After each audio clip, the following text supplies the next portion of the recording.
And welcome, everyone. We'll call this meeting to order for the agenda budget meeting, Monday, October 23rd. And welcome to all the members of staff that are here. They're going to give us information to make the best decisions for the municipality of South Huron. And welcome to all our council members. Mr. Neeb is on Zoom this evening, and we welcome the member in the gallery here tonight, the member of the public. So the meeting's called to order. Just ask all members of council to make sure your phones are on mute or turned off. And item number 2, Ms. Masuda Collison, please. That South Huron Council approves the agenda as presented. And a mover, please. Moved by Councillor Oak, seconded by Deputy Mayor. Any discussion? Call the question. All in favor? And that carries a 5-6. Thank you. Number 3, a disclosure of pecuniary interest and the general nature thereof. Are there any conflicts at this time? Yes. Mr. Neeb, go ahead, please. Yep. Item 4.5.1. South Huron Arts Center, the general nature being that I am a chair of a partner organization with the Arts Center. So when that comes up, I'll step out of the meeting. Okay, thank you. And you've provided the form, have you? No, but I can send that on to the clerk. Okay, thank you very much for that. Any other disclosures at this time? Not seeing any reports. We turn to Ms. Masuda Collison under 4.1. The budget is an annual process that council goes through. There's a number of different master plans and other documents that feed into the budget process that inform the budget.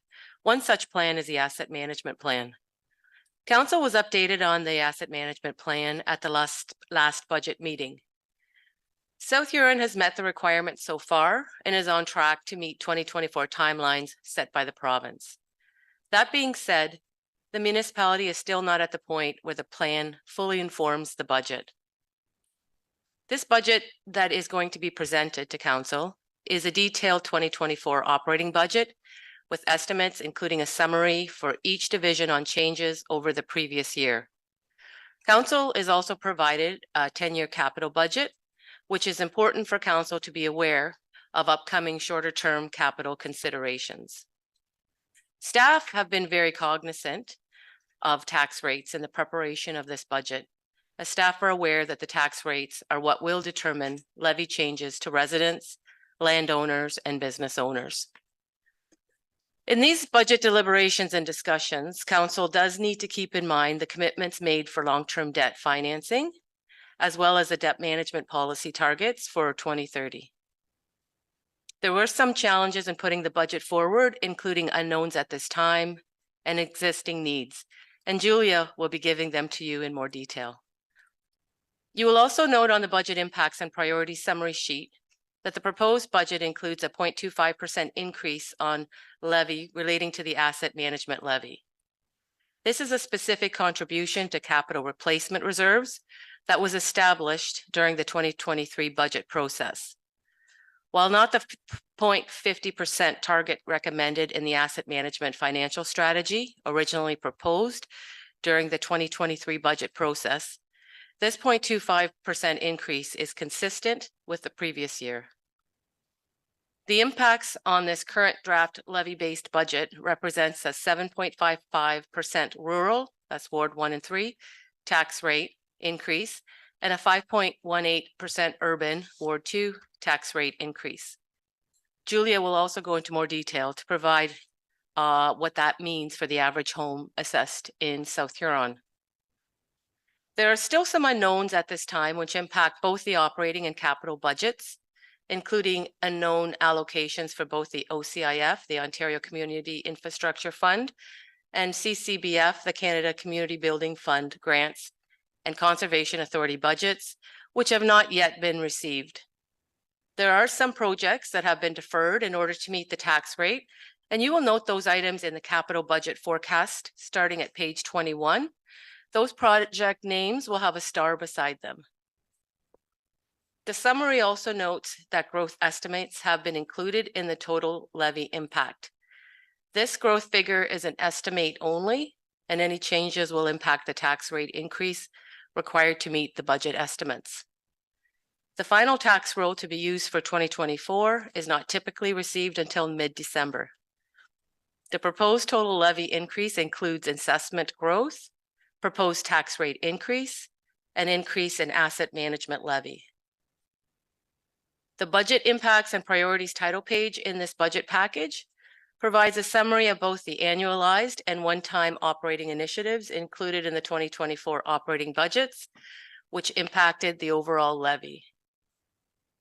It is important that council understand the parameters to consider in the budget process before services are reduced or cut, and to ensure there is enough to provide sustainability over the long term.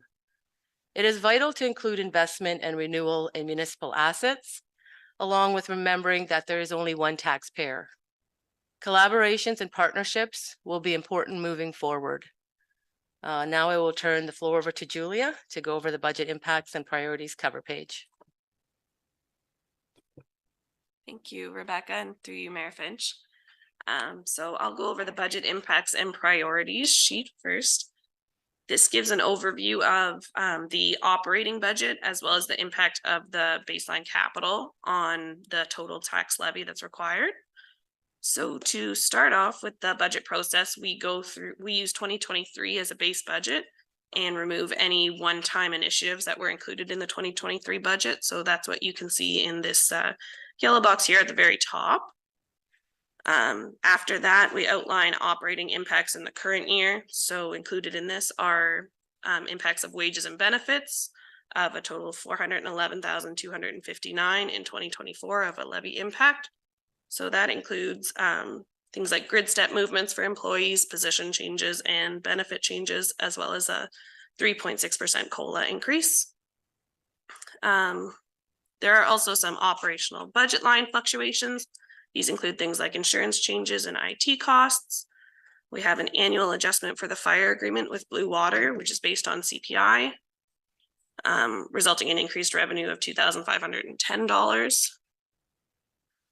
In the transportation budget, you'll see that there's an increase for the base budget for gravel and dust suppressant costs.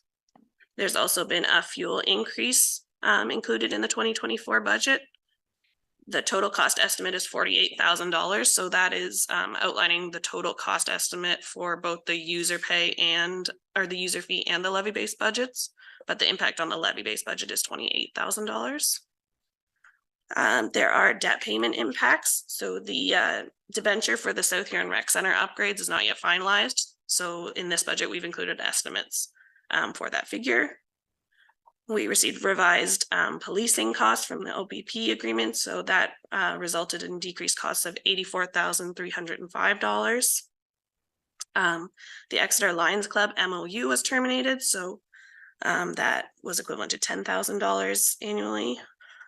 This year, we've included an updated investment income estimate based on our 4-year average and current year projections, resulting in a $173,000 estimated total impact on the 2024 levy budget. Then you'll see, as Rebecca mentioned, the 0.25 increase for the asset management levy. This is equivalent to $25,977. And then I've just outlined a couple of the unknowns, which are the Conservation Authority's budgets and the OMPF allocation. I will note that we did receive the OMPF allocation on Friday after the agenda was published, and we're getting an additional $14,500 in 2024. So that kind of highlights the total baseline impacts for the operating budget for 2024. You can see it's equivalent to $432,119 of a levy impact. The next section outlines one-time initiatives for 2024. So modernization funds that are proposed total $125,000. Those are offset by a draw from the reserve, so that's why the levy impact is $0. We also have an official plan and zoning bylaw amendment included in this budget for an estimated levy impact of $60,000 and a DC background study. This will be partially offset with a draw from development charges reserve. So the net levy impact in 2024 is estimated to be $11,315. So that's the summary of the operating budget. Then we have a figure for the baseline capital. The increase in capital budgets is $470,978 for the levy impact. And that gives total baseline impacts of $974,412.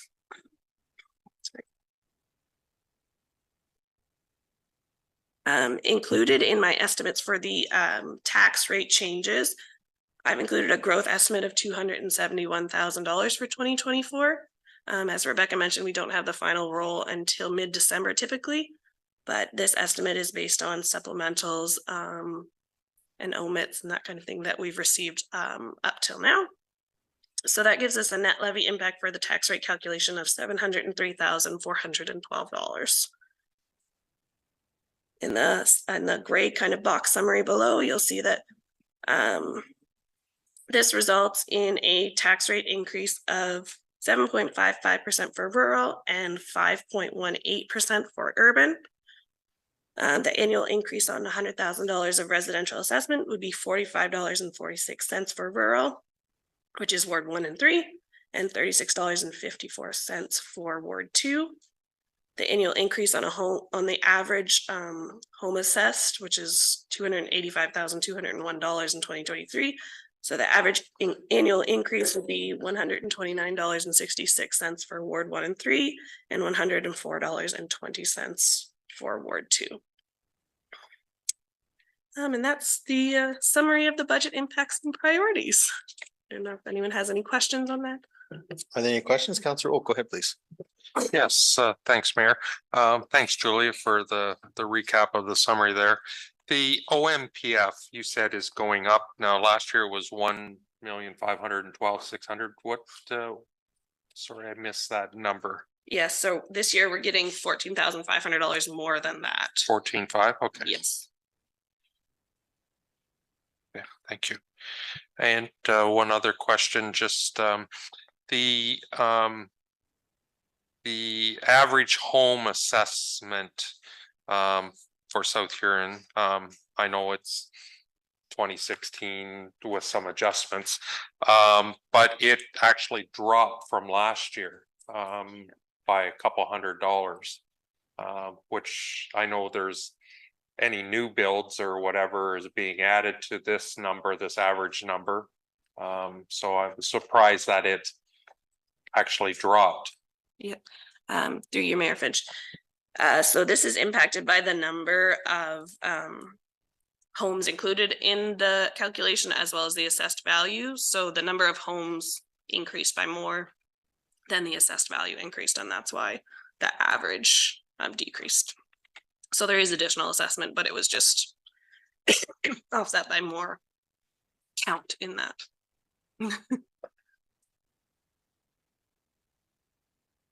Any other questions?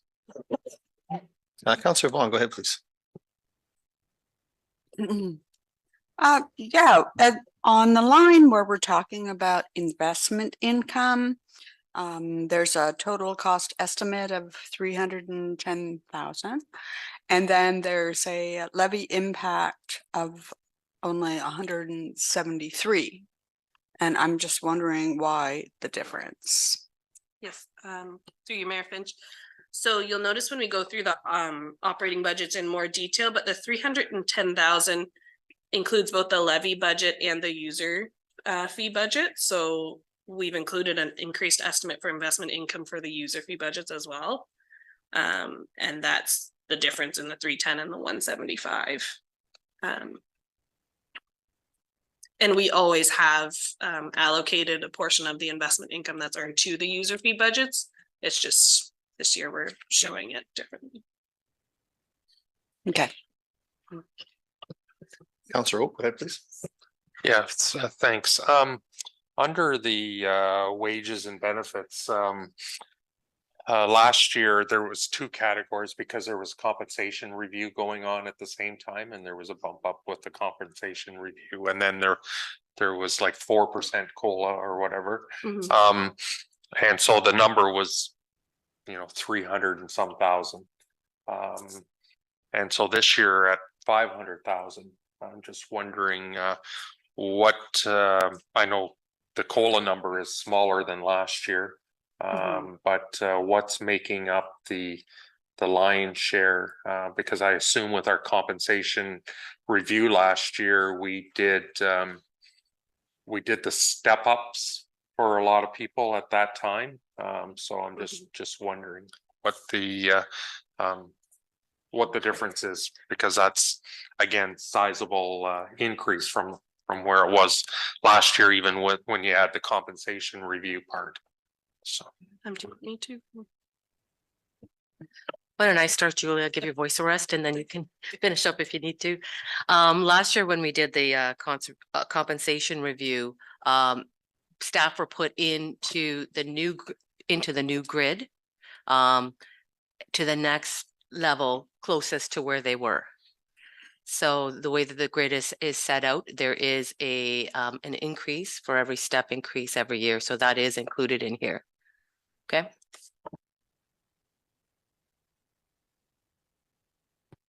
So I'll just add on a bit to that.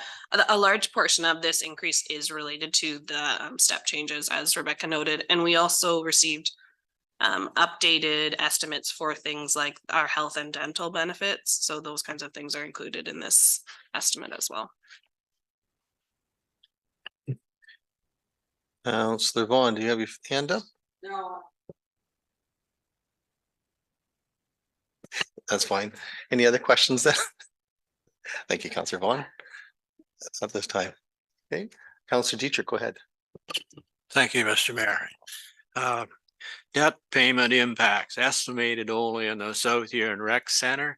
Debenture not finalized. Where does the bulk of that money come from to pay for that?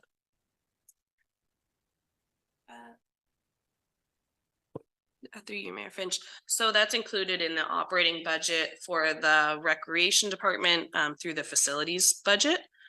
So it is included in the levy budget. So it's a tax-based budget. So Councillor Oak. Sorry, I did have one more question on this. The fuel increase, I guess the question I have is, I guess this is a sizable increase and all indications are today fuel prices are much softer than they were last year at this time. So I'm surprised that we're projecting a fuel increase in the budget over and above what we paid in 2023, because all indications are that, and today it's a prime example that prices are a lot lower than they were last year at this time. So just wondering the rationale behind the fuel increase that's been budgeted for. Through you, Mayor Finch. So to come up with this estimate of what was needed for the fuel increase, I did a calculation based on the actuals of what was spent on fuel over the last 4 years, I believe it was. So we had been over budget specifically in 2022 for our fuel costs, and we have not had a budget increase related to fuel in a couple of years at least. So this was based on actuals historically. Mr. Giverson has a comment. Go ahead, sir. Yes, through you, Eric. Can you come up to the mic though? Sorry, Don.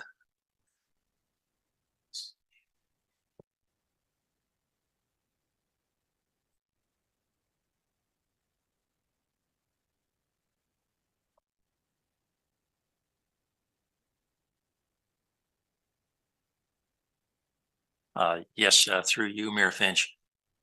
With the fuel, there was no adjustment to the fuel budget in 2023.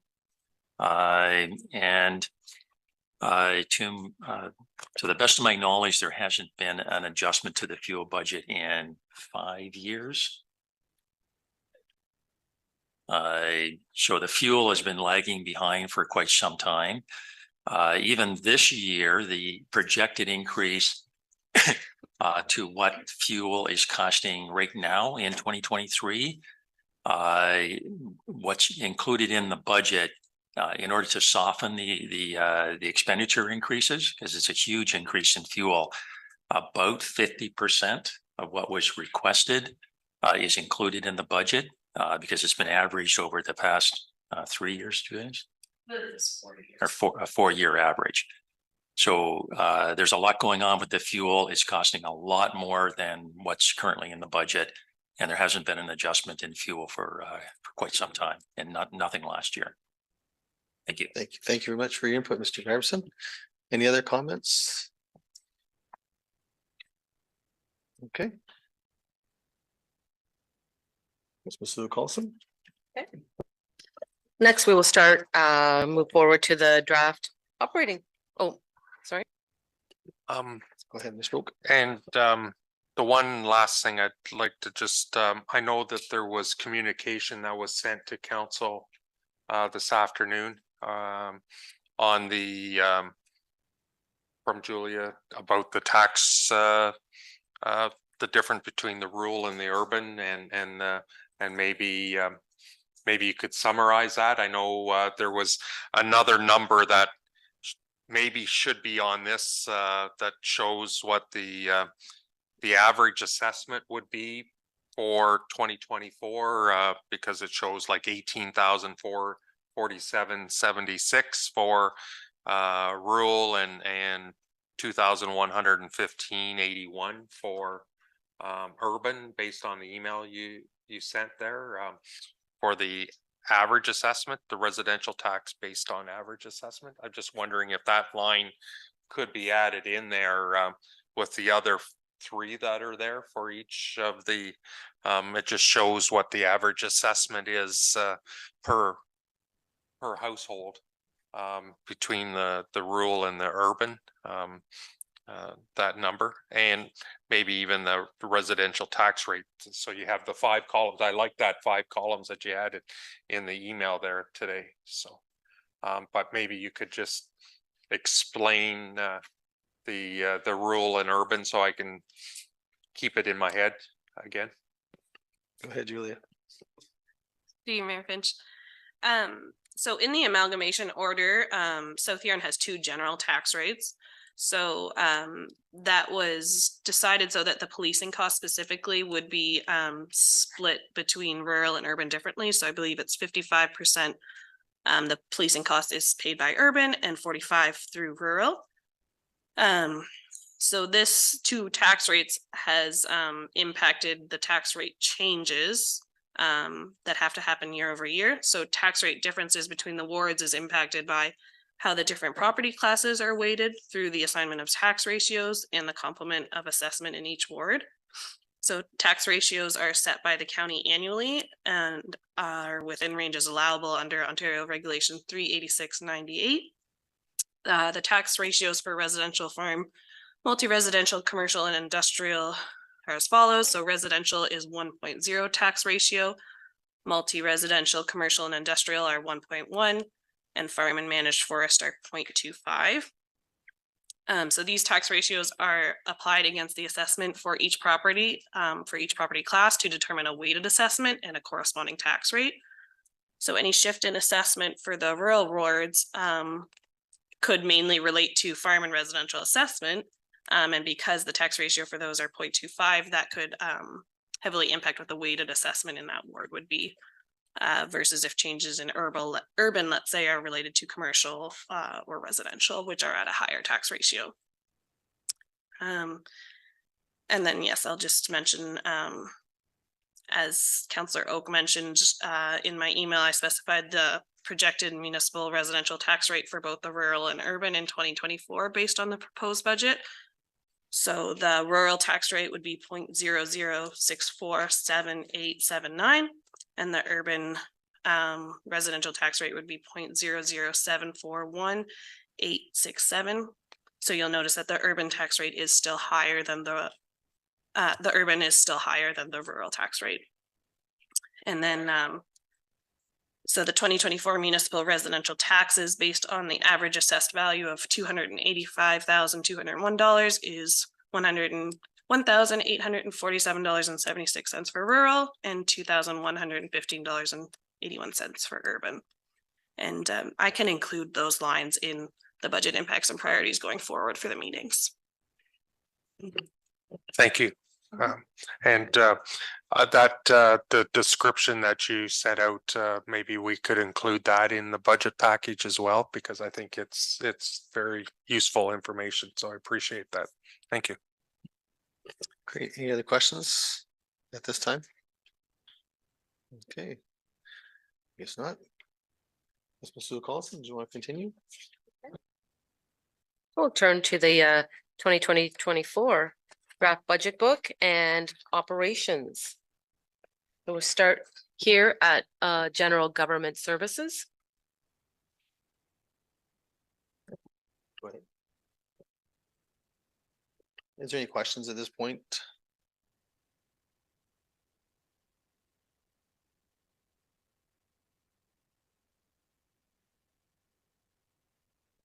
Go ahead, Councillor Oak. Sorry, Mayor. And thank you. The first section, under governance, I see, and thank you, I see all the way through that, the wages and benefits have been broken out this year, and it's not one line item. Just, wondering the benefits piece, to, the governance, what's in that category?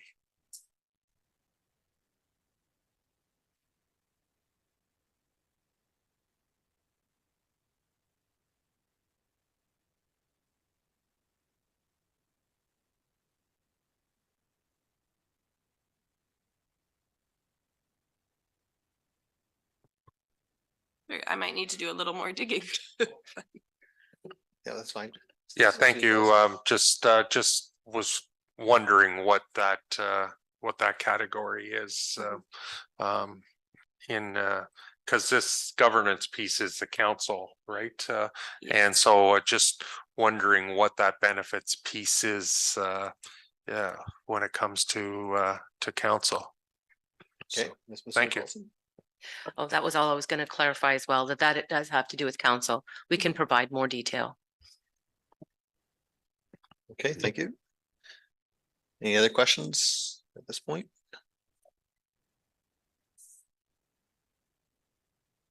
Mr. Oak, go ahead. So, thank you. Still on that page 4. I noted, in the notes that, it's estimated that our insurance is going up 12%, or that's what's in the budget here. Now, I noted there under general admin that the insurance is negative 23% there. I guess just wondering, is that just how you've allocated the overall insurance to every category, and why some are higher and some are lower? Just wondering that number. Julia, go ahead. Mayor Finch. Yes, you're correct. So there was a reallocation based on the actuals spent on insurance in 2023. And that's where you'll see, yes, some are decreased, but some are increased, and overall it was a 12% increase. Mr. Neeb, do you have any questions at all? I don't see you. Can just shout out. If I do, I'll speak up. I'm good with just listening right now. Great, thank you. But don't be afraid just to shout out. That'd be great. Any other comments at this time? Mr. Oak, go ahead, please. Oh, Councillor Vaughn, then Mr. Oak. Okay, about the investment income again. I think the basis here is that you're looking at it from the perspective of on a 4-year average kind of thing. But we all know that interest rates have gone up substantially in the past year for sure. And for some things, like when we're borrowing money, we're actually using the rates that we're actually having to pay at. So it's real time. Whereas this is being blended out over a 4-year average. So when you look at these numbers, you know, you look at the 2023 budget, which 168,000, that was probably blended over a 4-year period of time as well. But the actuals as at October, mid-October, are 737,000. Substantially different in terms of what's coming into the municipality.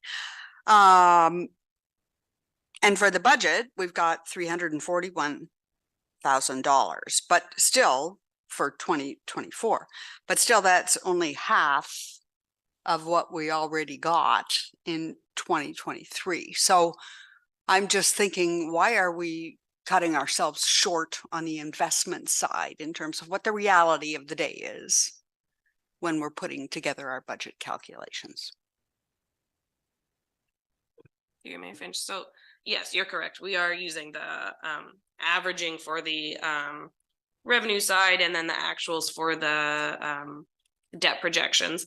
That's really just a conservative approach to take. It could be revised to take a shorter averaging or revised to use the 2023 projected revenues, which would increase this change over previous year quite a bit, as you stated, as we've already gotten quite a bit more investment income in 2023 than was budgeted and beyond what 2024 is budgeted. So I guess the answer really is to take the conservative approach. We've used the averages since interest rates are unknown in the future. A different approach could be taken if. Paul? Yeah. Yep. And so in thinking about that, and if we use a conservative approach, we're making up certain shortfalls in this budget by taxing our residences, are we not? Greater amounts of money that we don't necessarily need because we're getting it in interest income, investment income. So I'm suggesting with the rates having gone so substantially, perhaps the way we're looking at this needs a rethink. Okay, thank you. Councillor, oh, go ahead, please.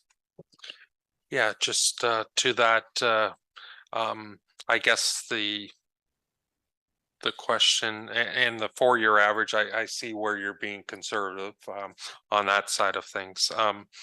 It's would this number be a little bit lower too, because we're maybe using some reserves that won't be deposits in this budget as well, or are our reserves dropping somewhat so we won't have necessarily as much in the bank for interest investment? I don't know. I'm just asking that question. There might be some reserves that we're taking out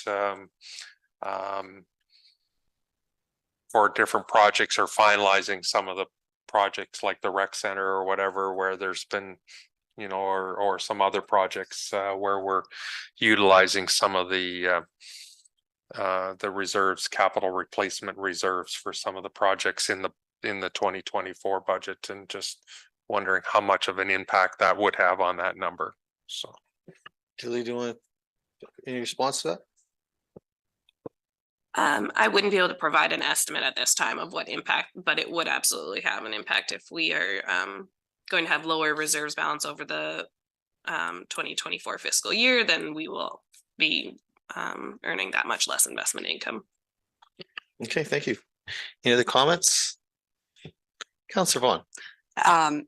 Yeah, the only thing I would add is probably quite unfair to ask our finance group of that right at this point in time, because clearly throughout the year, in every year, reserves are up and down as projects come and go and they get paid for and more money gets put in. So I still would go back to my comment that I think this needs kind of a look at. It's a substantial amount of money that we're asking, even just with this first projection of what the budget might look like of our taxpayers.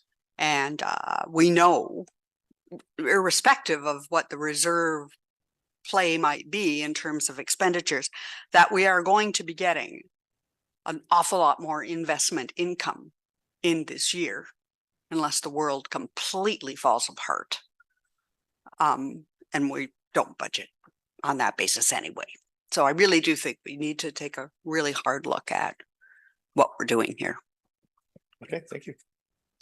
Anything further, Councillor Oak?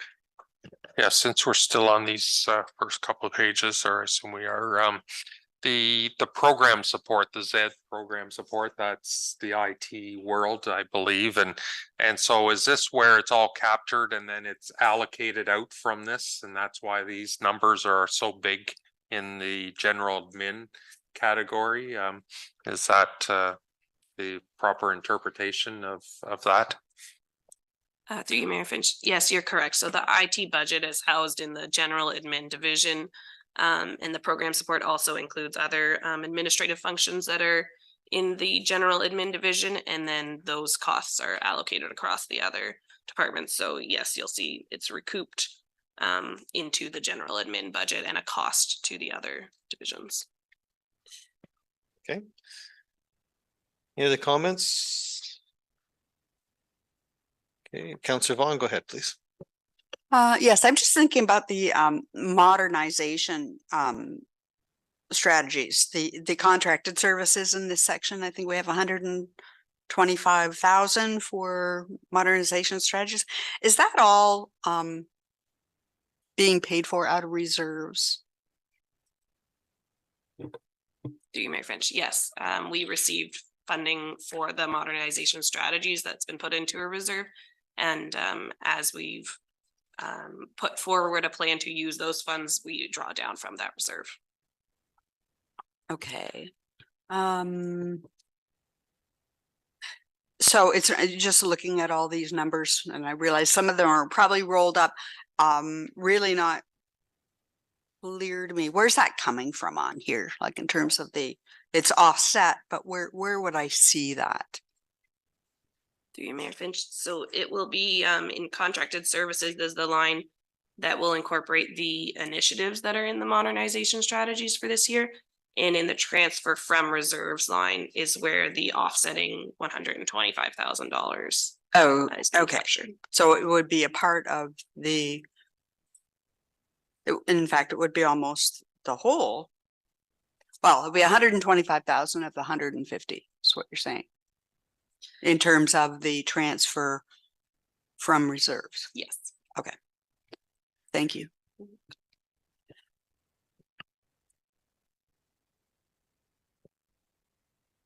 Councillor Oak. In the thank you, Mayor. In the wages side of things, through the budget, have we put in place or accounted for the minimum wage increase for the summer students, and as a guideline for bumping up that category as well? Your Mayor Finch, yes, we have included the minimum wage increases. Okay, thank you.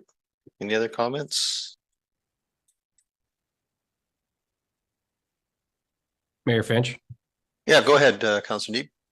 Just looking under general administration for revenues.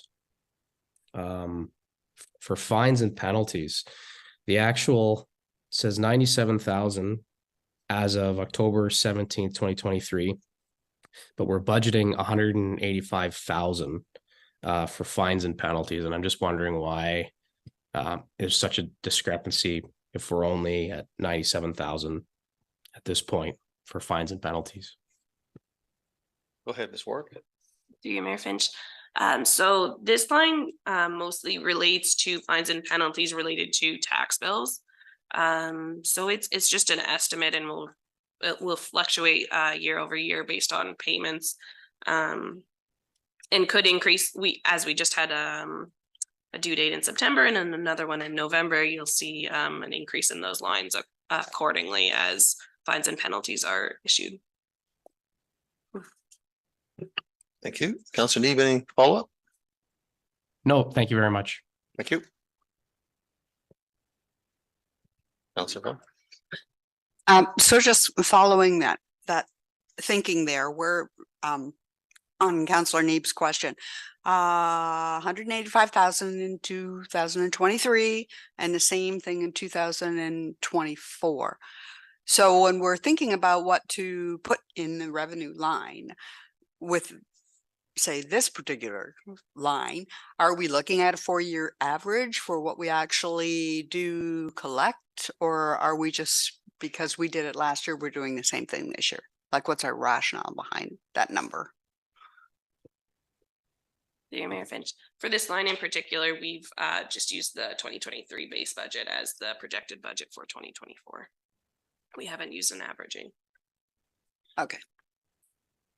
Okay, thank you. Thank you, Counselor Oak, go ahead.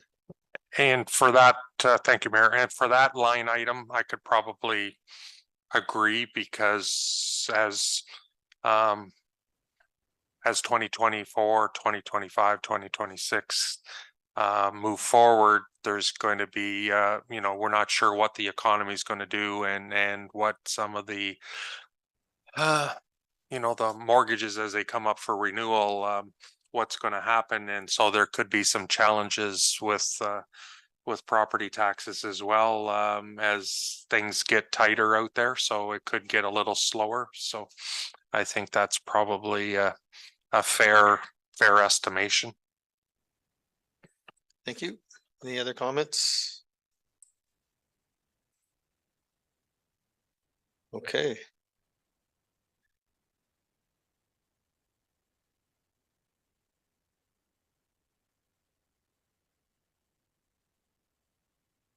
Oh, go ahead, Julia. Sorry. I just wanted to expand on Councillor Oak's question on the council benefits. That line includes the municipality's contributions for statutory deductions like CPP and EHT. So those things are covered in that line item. Great. Thank you very much for that.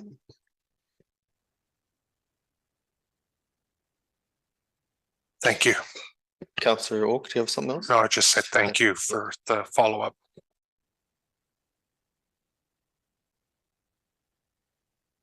Okay, we'll move right along. Ms. Sewell Carlson. Next would be under general government would be corporate services. Okay, any questions?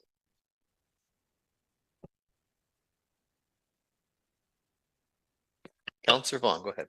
I did have an overall question on the whole Z program support. So I can't find that question right in front of me, so I'm going to try to rephrase it for myself. So we have a negative amount in the expenses in the general admin of 370,000. And then we have throughout the whole operating budget, we have this all split out by department kind of thing. And so some of the percentages look high in certain departments. And I'm just looking back over what's kind of happened in the past couple of years. And I think in the 2022 budget, it was around on the admin side, like the bigger number, if you will, it was around 270,000. And then in 2023, 318,000, and then 370,000. So is this our IT support for the whole organization? And if it is, are we seeing like those, like that kind of movement in our operating expenses, like $100,000 over the last 2 years in increase? Go ahead. Through you, Mayor Finch. So the program support includes the IT budget, which includes estimates for things like software, which are of corporate-wide use, and also wages and benefits for allocations to the IT budget. There are certain positions that have a portion of their wages and benefits allocated to the IT budget. The program support also includes other administrative functions like HR and finance functions like accounts receivable and accounts payable. So the staff that do those, a portion of their wages are allocated across the divisions based on different drivers. So for example, the HR function is allocated across the divisions based on the FTE headcount in each of the costing centers. And yes, these are based on actual invoices received for things like IT software. We update our estimates based on what we've paid in prior year. We update the estimates for the staff allocations based on the same thing, the increased estimates for what we will pay them in 2024. So that's what's driving the increase year over year. Ms. Sewell Carlson. And Julia, correct me if I'm wrong, but some of these are requirements for our cybersecurity. For insurance, there's some of the initiatives that we did have to take under this IT as well. Yes, Scott could maybe speak more to the IT budget if there's more questions, but yes, it does include software for things like cybersecurity for sure. Like Mr. Curry to comment? Yes, I would. So I'm just gonna hopefully make it easier for Mr. Curry. Now that I know that it's a number of different items in here, it's IT personnel within different departments, potentially it's HR costs or prorated out of certain departments that's moved into here is what I think I'm hearing. And that there's also the software and actually our cybersecurity and maybe some of the things we did with modernization have led to increased costs to manage increased risk. And so it's because it's all mushed in there, it's kind of hard to get a real understanding of what's going up. Is it the staff going up or is it the management of the risk that we're trying to do for our IT world? That's a driver, or is it our software providers? So, Mr. Curry, welcome. Through you, Mayor Finch. So just to start in an answer to that question, I believe the IT budget only went up approximately $9,000 from 2023. And then a large portion of this increase in the program support is likely due to the increase in wages and benefits and staff that are being allocated then across to the departments. So as you saw on the budget impacts and priorities, there was a large increase overall related to wages and benefits, and a portion of that is being reallocated amongst the divisions through program support. okay, so now that we've got Scott up at the podium, can Scott maybe talk a bit about IT without staff? My pleasure, and thank you through the chair to Councillor Vaughn. Great question. I'm going to start my answer by saying that we've definitely seen a rate of growth in this budget line over the last couple of years, and that is directly related to our modernization initiatives. That rate of growth is going to moderate, right? We're going to reach a plateau in the coming period. So, to answer your question, I think that was one element of your question. The other side, where are these costs coming from? It's coming from user licenses for things, for software, our work order system, our cybersecurity training portal, which is accessed by both counselors and staff. Other cybersecurity programs that I can't speak openly about, but I'm happy to talk individually if there are questions. So user licenses basically is a short answer. Follow up? Not at this time. Thank you. Councillor Oak, go ahead, please. And thank you, Mayor.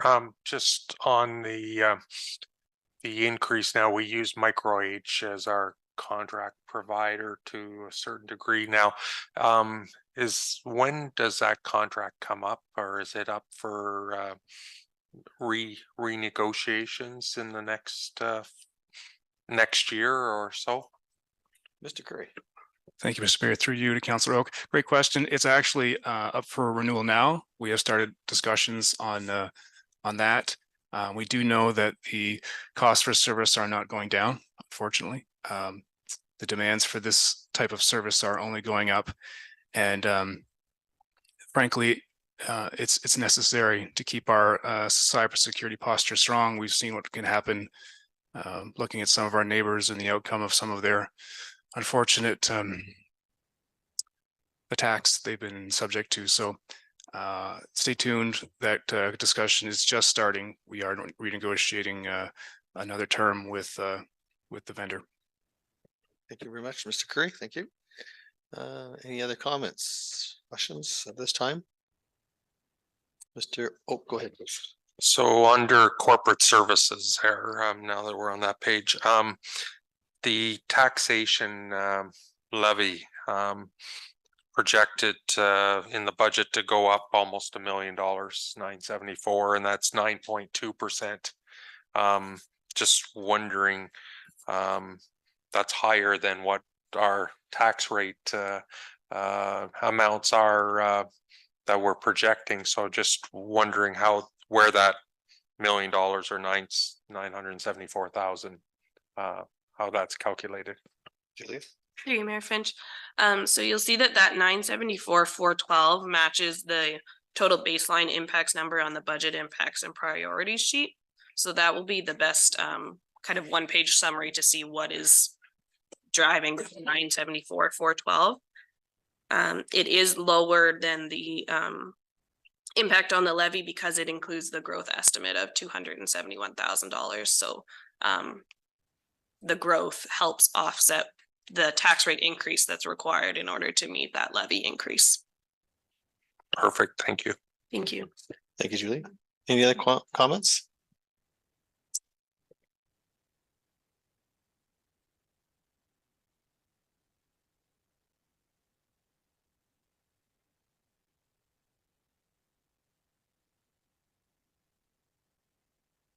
Counselor Vaughn? Yeah, sorry, just Julia, can you give me that number again in terms of the growth rate number that was in that 9.7%? The $271,000. Yeah, Yeah. that's what it was, 271?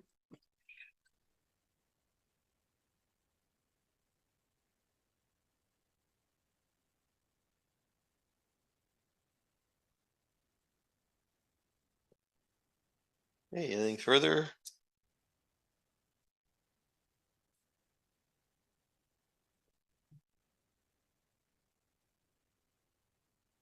Okay, I think we'll move on then. Ms. Carlson. Okay, this next section will be the health services, which would be the cemetery. Any questions from members of council?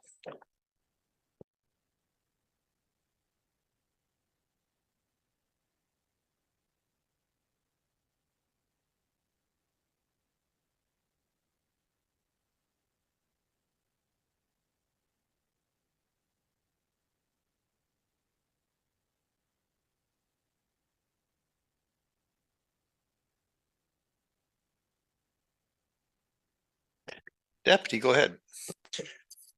And just looking at the under the wage part of it, wages, it's a 9% increase. Is that got to do with the overall increase of the wages that our staff are receiving and our summer help and that type of thing? Is that what that is? Ms. Warwick? Through you, Mayor Finch. So yes, that will reflect the increases that are estimated for staff that have a portion of their wages allocated to the cemetery and for part-time staff that work at the cemetery, the estimated increases that they will have based on their step increases in 2024. Yes. Okay, thank you. Okay, thank you. Any other questions? No, okay. I think we move along then.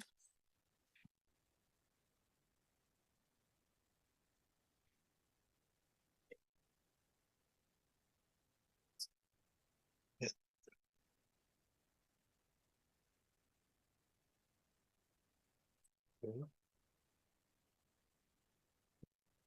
Okay. Okay, we move along, I guess. Okay. Thank you. Okay, the next section will be planning and development. Comments, questions at this time? Councilor Oak? Thank you, Mayor.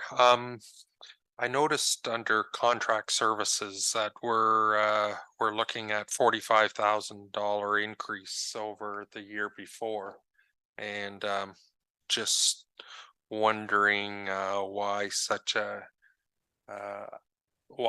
increase in contracted services.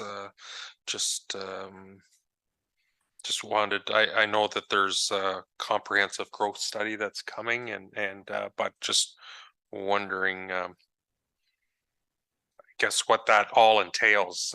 We haven't heard much about the growth study and what it's intended to do, I guess. And so just thought I'd ask that question. Ms. Masula Carlson, do you want to take that? And you're absolutely correct. I will get the Director of Planning, Mike Rolfe. He'll come up and give a better overview. Welcome, Mr. Rolfe. Through you, Mayor. Thank you. Good question, Councillor Oak. So the growth study obviously is for the official plan review. That's going to, or we anticipate to happen to set Q2, Q3 of 2024. The terms of reference have not been established for that growth study, but it is anticipated to be roughly around $25,000 for the study itself. We are anticipating of using some of the wastewater modeling that's been completed or is almost complete through this year to cut those costs down. And then the other $20,000 that's in there was for a parking study for the municipality as part and parcel of the official plan review. Thank you. Follow up, Mr. Oak? Yeah, thank you, Mike. Appreciate the explanation. Now, the contracted services in the notes, it says contracted services and supply. So what's included in the supplies that it's 15,000 additional? Through you, Mayor. Another good question. The supplies is for advertising of both the official plan amendment and the zoning bylaw amendment that will follow. As we're doing a holistic official plan review for all of the municipality, it is anticipated that we will send notices out to every homeowner within the municipality. So that's the anticipated cost for that. Okay, thank you. Any other questions?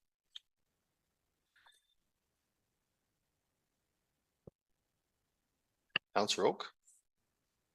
Don't like to hog the floor here, but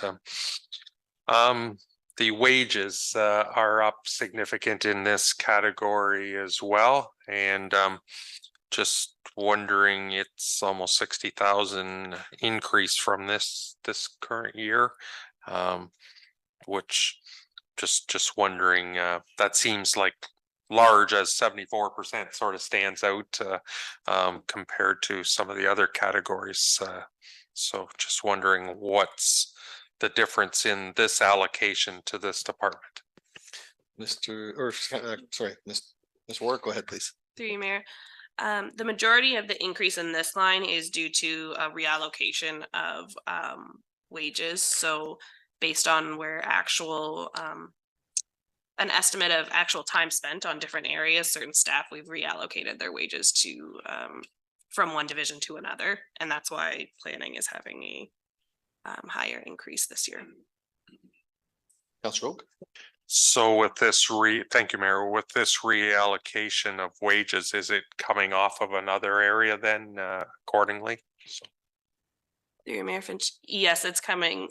This particular reallocation was out of the building department and into the planning division.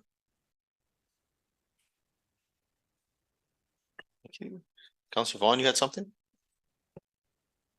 Yeah. Okay, so when I was going through these operating departments, very confusing to try to piece together what the wages story actually is. And so, you know, I went through all the different departments, added them all up, and you could probably drive yourself crazy trying to figure out who got moved to what and so forth.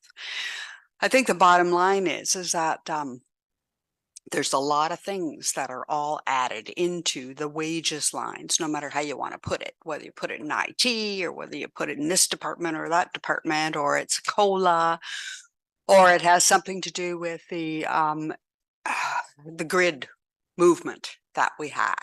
And so I guess what I'm really asking is there a way for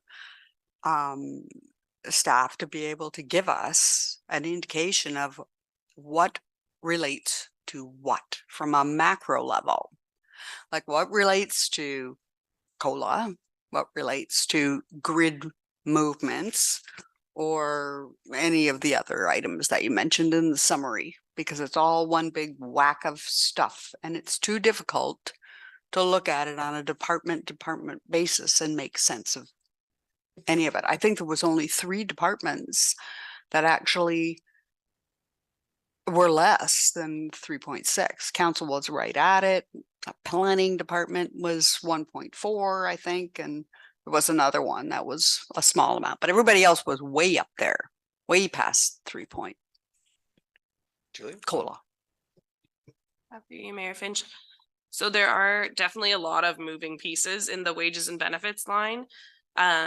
The estimated impact of COLA specifically on the general levy budgets was $143,292.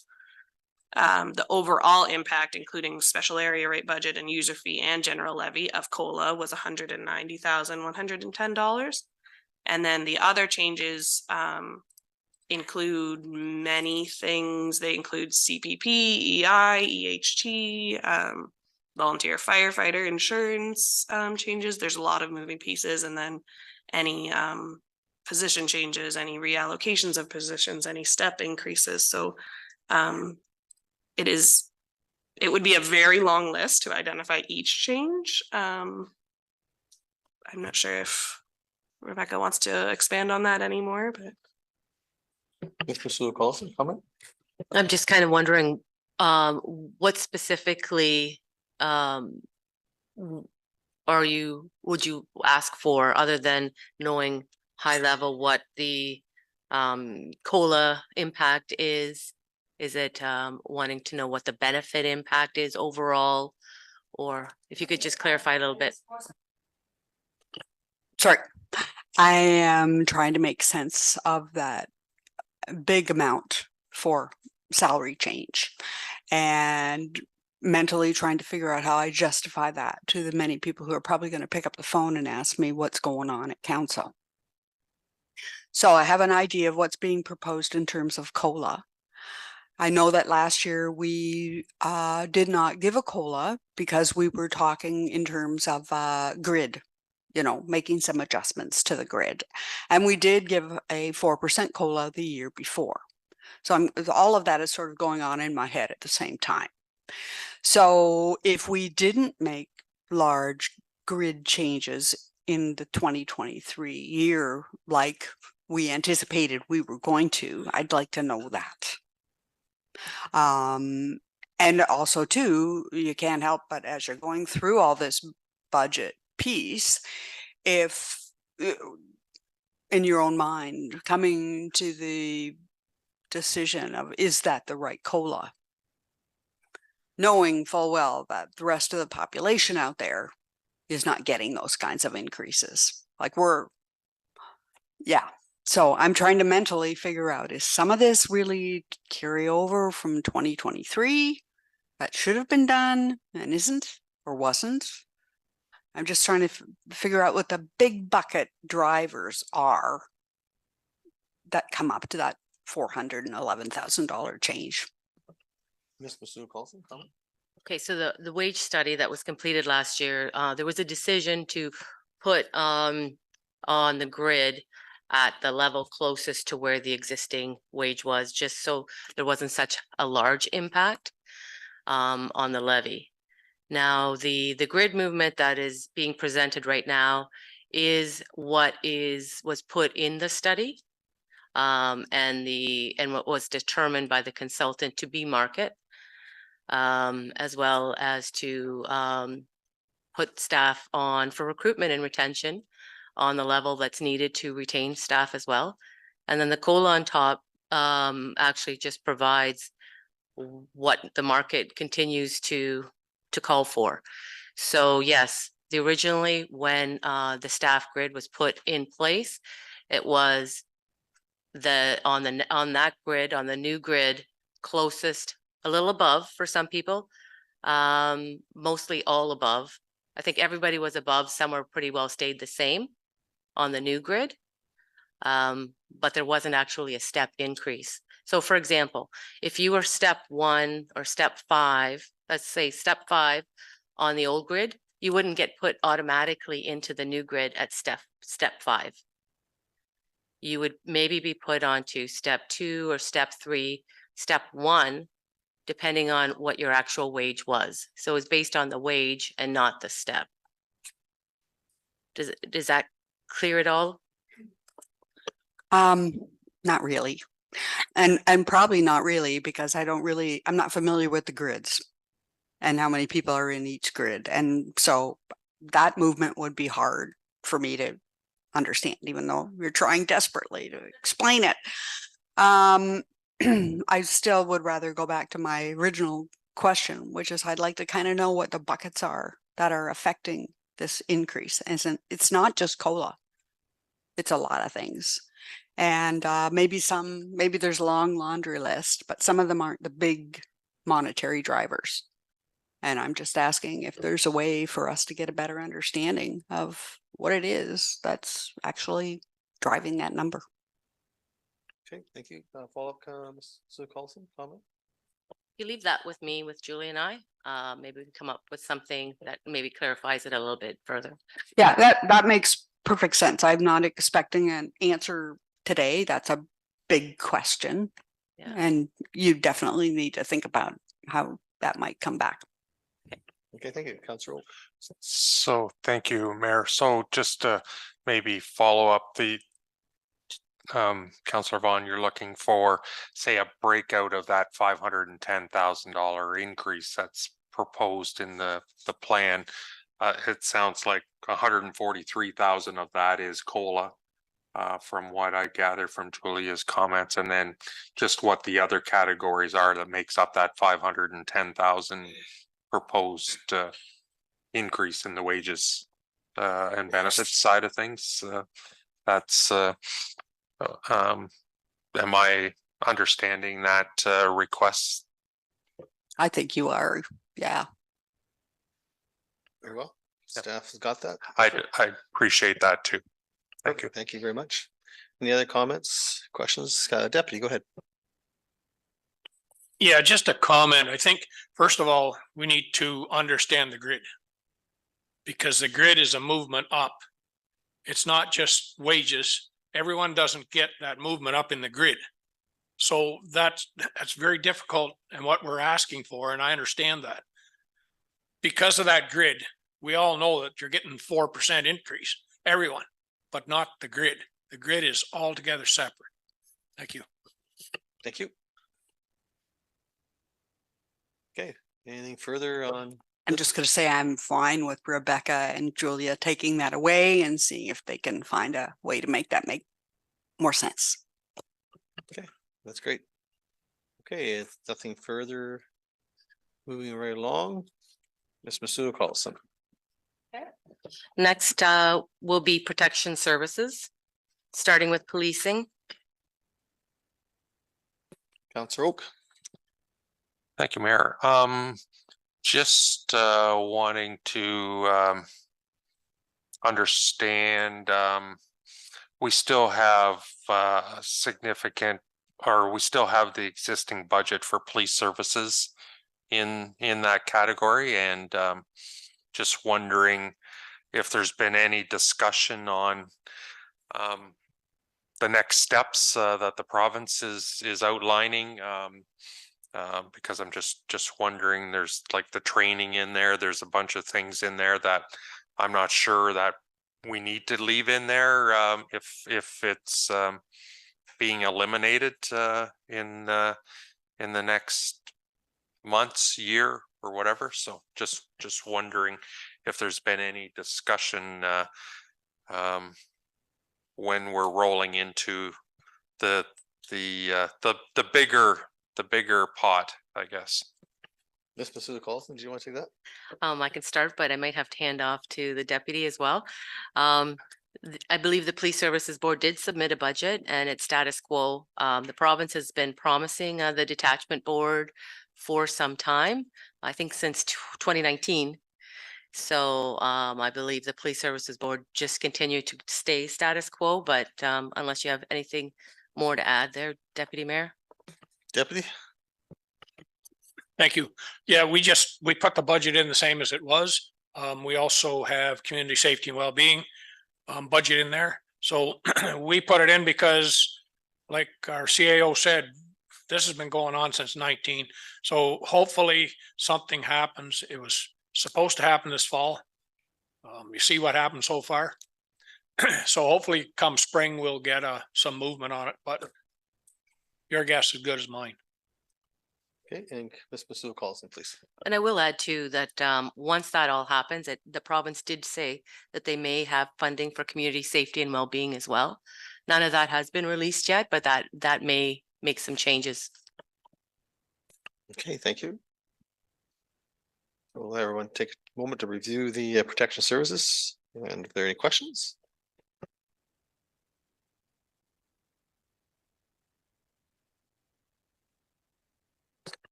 Deputy, go ahead, please. Sorry, that decrease in the policing at $84,000, it's done on a 4-year average.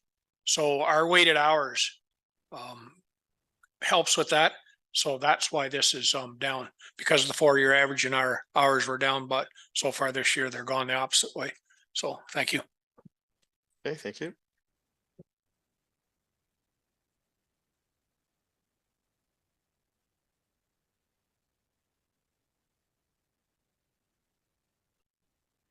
Are we also right now is the fire services is, we can ask about fire services as well, or are we still on policing? Sure, go for it. Where are we? Yeah, let's go for it. Yeah. Oh, okay. Okay, so just on the fire services under contracted services, does that, which agreements are actually in there? Is that Grand Bend is in there and Blue Water's in there? How does that work? Chief, go ahead. Thank you, through the mayor. That will include the Lambton Shores purchase of service agreement, as well as our dispatch contract provided agreement as well. So Lambton Shores and the dispatch as well, that out of Tillsonburg, that's right. And so there really isn't much change from budget last year, budget this year. Is that because we know that there won't be much change, or what is it? Why is that? Thank you. Again, through the mayor, at this time, we don't anticipate anything. We do have a contract to negotiate with Lambton Shores, but we're in the very preliminary stages of that. So as of right now, we don't have anything concrete to budget. Okay. And where would the Blue Water be? Would that be in revenue?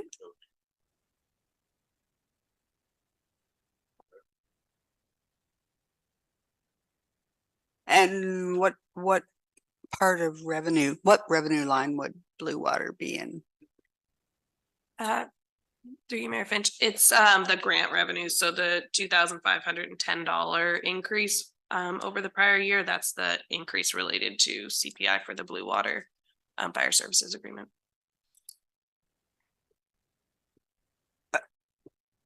Okay, would it be fair to say that that whole grant revenue line on the revenues is basically Blue Water?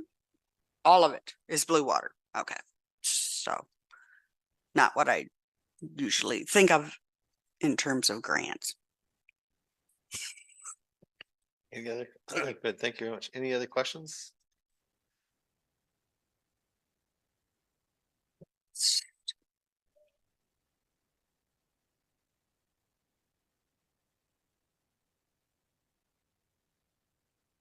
Councilor Rowe, go ahead. Yeah, so yeah, that was the elevator calling me.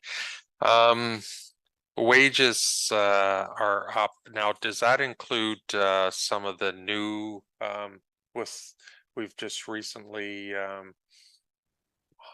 hired some new recruits out of the Dashwood station? Would they be included in this this wages number? Yeah, thank you, through the mayor. Yes, that's part of it, because those are current vacant positions that we're always budgeted for. Thank you. Any other questions?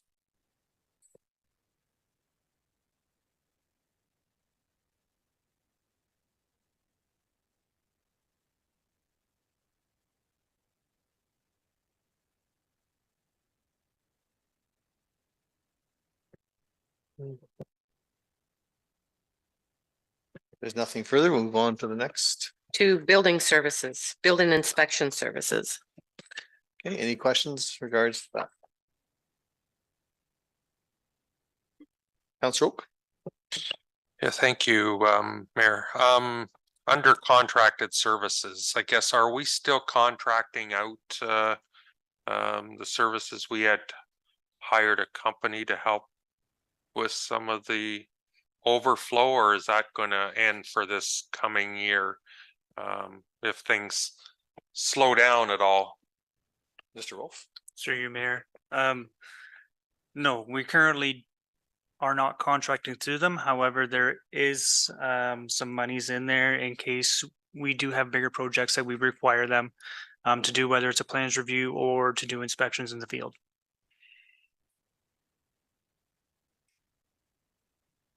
Okay, thank you. Any other questions? Okay. Moving along. Go ahead. Bylaw enforcement. Questions for council, for staff, please? Councillor Vaughn, go ahead, please. Yes, we have a 10,000 $10,000 revenue item in the 2023 budget and the 2024 budget, but I see we didn't actually have any revenue. And so I'm wondering, what is that particular revenue line and why are we still budgeting that we're going to get that money? Ms. Warwick?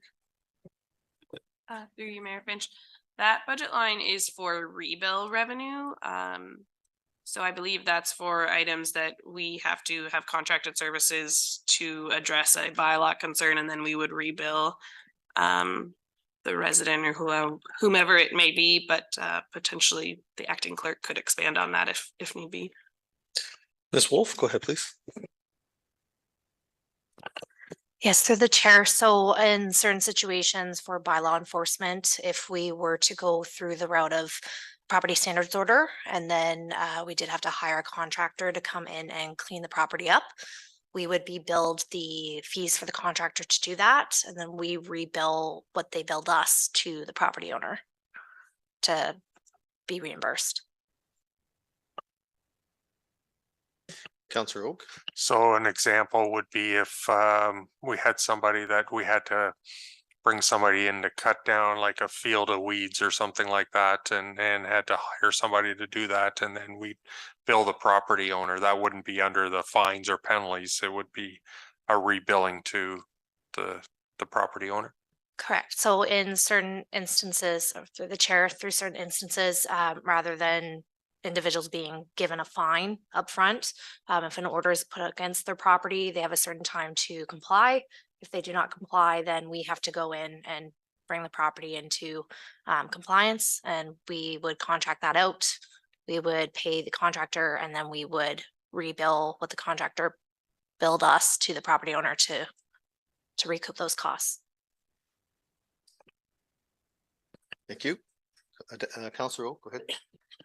Thank you, Mayor. Under contracted services and bylaw, I know every year we have around $40,000 that we budget for. I've been on council for a number of years and I've never seen us ever get that high. This is about as high as I've seen it at the 23. I'm just wondering, are we being overly conservative, throwing in the $39,000 number, or have we ever gotten that high? Maybe I've missed calculate, but I know we used to have 40,000 in there every year, and so just asking the question if that's an overestimate of expenses in that category. Ms. Masuda Carlson. I'll start it, and then the acting clerk may have additional things as well.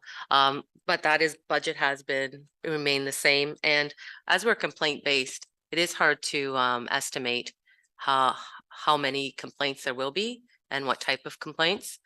I don't know if the acting clerk has anything further to add on that. Ms. Wolf? Yes, so through the chair. So further as well, at a previous council meeting, council has requested that we bring the bylaw enforcement framework back to review. That framework does outline that kind of process for how staff go about enforcing bylaw complaints. So that may be something that we are looking to bring back in early 2024 for discussion. And at that time, council may choose to increase the process for how bylaw enforcement is completed. But at this time, we do have that budgeted as it is complaint based, and it's difficult to kind of determine whether you're going to have more complaints or not. And yes, we have seen with newer developments and individuals coming in from larger municipalities where they're used to a certain standard. We have noticed there's been an increase in bylaw complaints because they're used to seeing things done a certain way if they're coming from a larger city and moving to a rural city or rural area. So that's just something to consider. Mr. Carlson, go ahead. And I would also add to that, we're now using bylaw for subdivision enforcement as well. So we are increasing the scope for that as well. Okay, thank you. Any other questions? Councilor Oak? Yeah, thank you. And thank you for the explanation. I noticed in there's a training and conferences category, and I'm just wondering who would be going to training in this area if we're contracting that service out right at the moment. So. Mr. Carlson, you want to take that? I can start it. Staff here. So we do have our admin staff under the acting clerk, as well as the acting clerk herself, that do some training for bylaw enforcement. Thank you. Thank you. Anything further? Okay. Okay, not seeing any. Mr. Carlson. The conservation authorities, like the treasurer had mentioned, we don't have that information yet, although. Councilor Vaughn. Okay, it's early to give you information, but I'm going to anyway.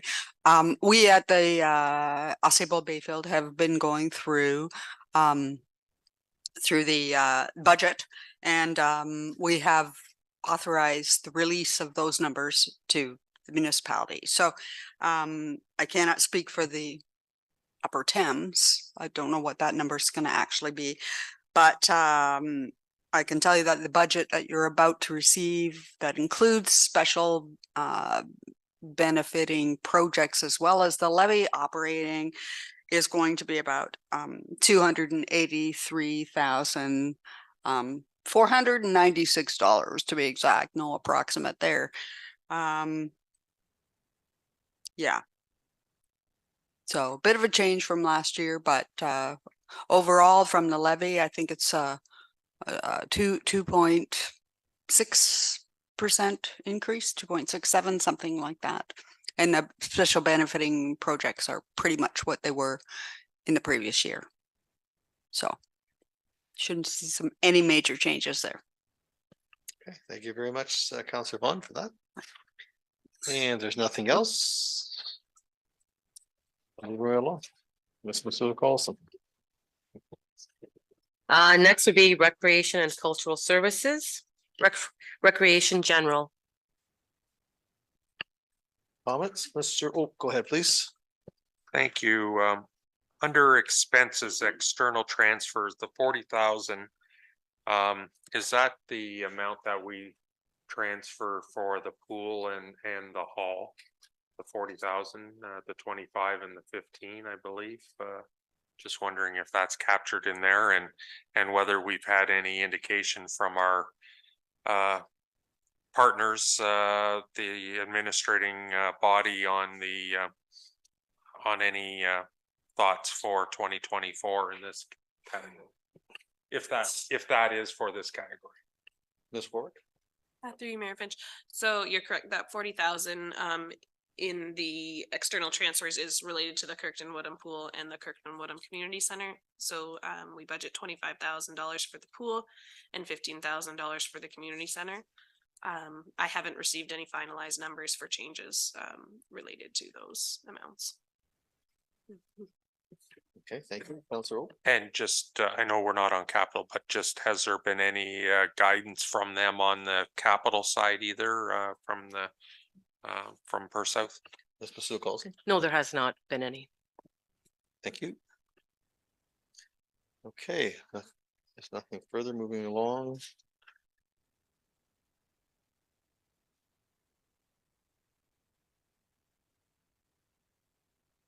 Okay. Ms. Pursuit Carlson, Parks, active and passive.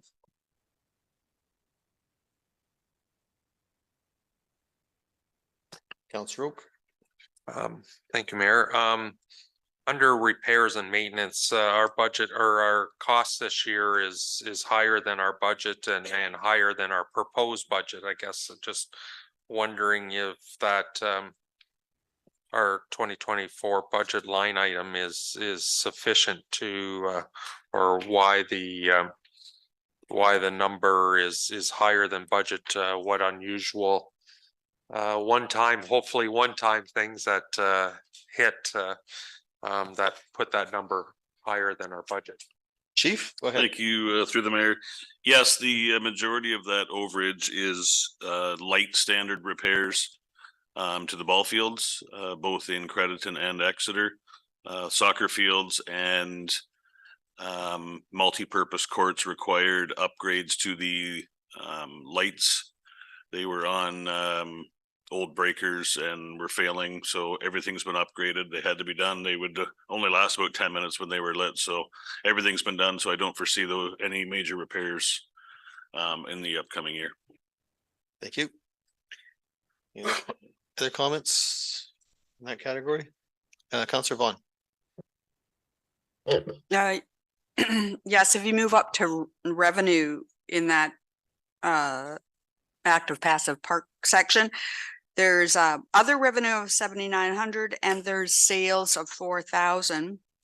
Same thing budgeted for last year, and I'm wondering there's no money in there from this year, what those lines are all about. Ms. Warwick, do you have a answer for that? Through you, Mayor Finch. So the other revenue line is the rebill of BIA Flowers, which I believe it just hasn't been completed yet this year. And then the sales, it relates to tree sales and brick sales. That's historically been included in the budget. Ms. Pursuit Carlson, comment? I would also add with the fee generation revenue, some of the things that are being looked into are some of the programming, sponsorship as far as maybe for parks and benches. That was another item that's been considered as well. For active and passive parks? Yes. Sponsorship? Yeah.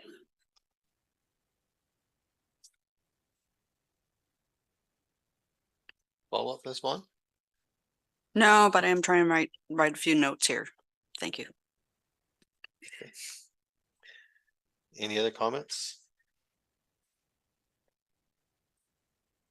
Councilor Oak. Thank you. Maybe I'll answer my own question, but is Port Blake under the active passive park here? Is that is it captured in this category here? Chief? So that revenue then for user fee charges, I assume that's Port Blake revenue that that we got this past year, 61,000 in revenue. Through you, Mayor Finch. Yes, Port Blake is included in the parks, and the majority of that user fees, if not all of it, is related to the fee to enter the Port Blake facilities. Okay, thank you. Any other comments?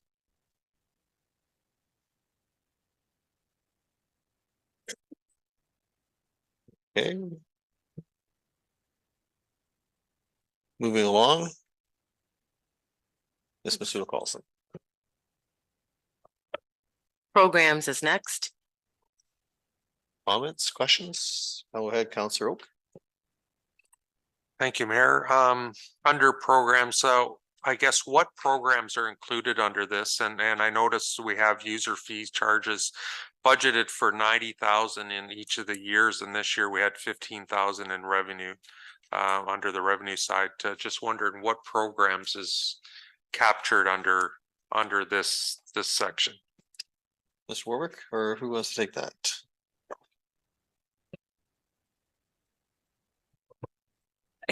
I can start answering this one through you, Mayor Finch. Programs that have historically been included in this division are playground programs, gymnastics, karate, general programs. So I believe that incorporates pickleball. The rodeo is also a major contributor in the programs budget. Chief Becker, go ahead. And through you, Mayor Finch, also is the swimming lessons. Part of that is part of the pool is attributed programming as well. Okay, thank you.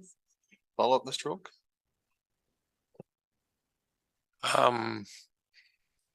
Yeah, just I noticed or noted on some of the categories that you listed there, Julia, that we don't offer anymore.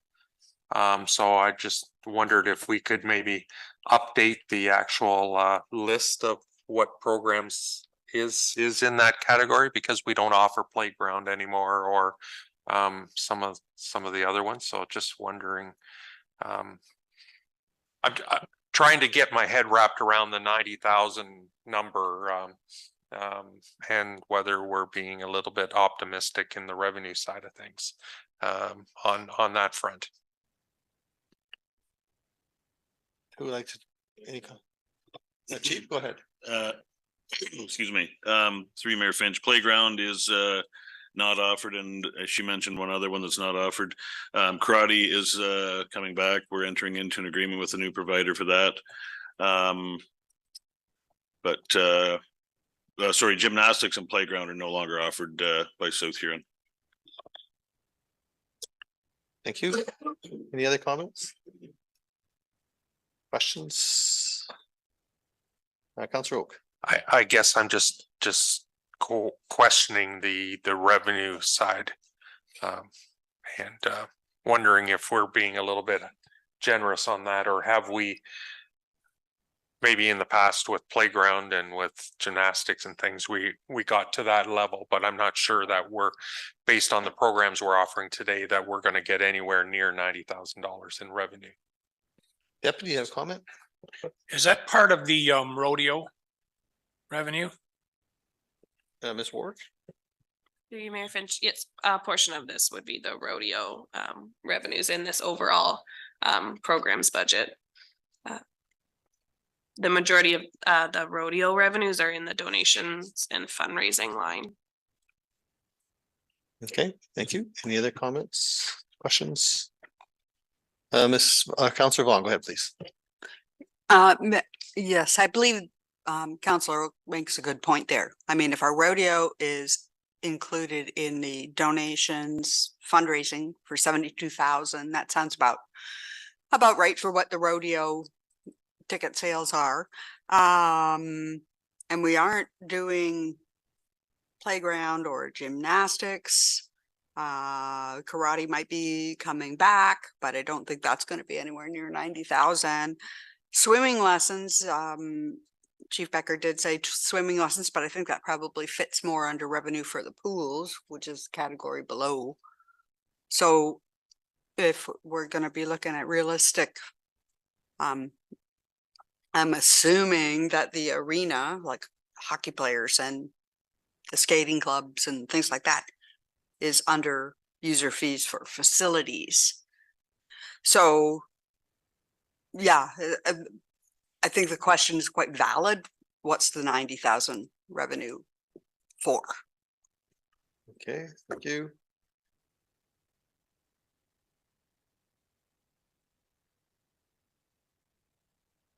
Comment from staff? Mr. Colson, do you want to comment, or Chief Becker? Yeah, thank you. Through Mayor Finch, I think that's something we'll take back to the table, and we'll be able to bring back something at the next meeting. Very good. Okay, any other comments, questions at this time on this category? Okay, we'll move right along then. Ms. Masuda Carlson, Okay, the next category is pools. questions, comments? Counselor Oak. Thank you, Mayor. I think this 2024 is the last year for the debt payments, I believe, for the pool. So that those line items will be gone this coming year. Now, I noticed the repairs and maintenance was higher than budgeted and forecasted for. What major repairs did we have this year on that? On the pools, whether that, I assume that includes the wading pool and the outdoor pool in Exeter. Chief Becker. And the splash pad probably under the pools too. Maybe. Thank you through Mayor Finch. So there was some minor maintenance at the wading pool at Victoria Park, which included some painting, but there were several components of the splash pad that failed and rendered it inoperable. So that's where that overage came from. So everything held together and is in good shape. So we're hopeful that we won't have that large number next time. Okay, thank you. Any other comments? Okay, Counselor Dietrich, go ahead, please. Thank you. How much money comes out of the wind towers or whatever to pay for this swimming pool and the splash pad? Ms. Warwick, would you be able to tell us? Thank you, Mayor Finch.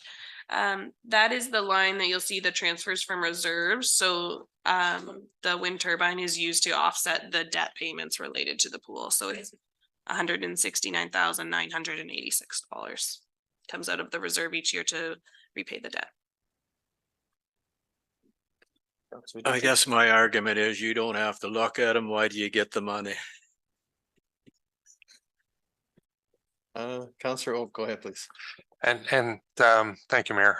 So this is the last year of that payment. So that's the after that pool is paid for, sort of thing. So yes, I can appreciate your comment, Milt, but I'm also a big proponent that we are South Huron, and so there are some.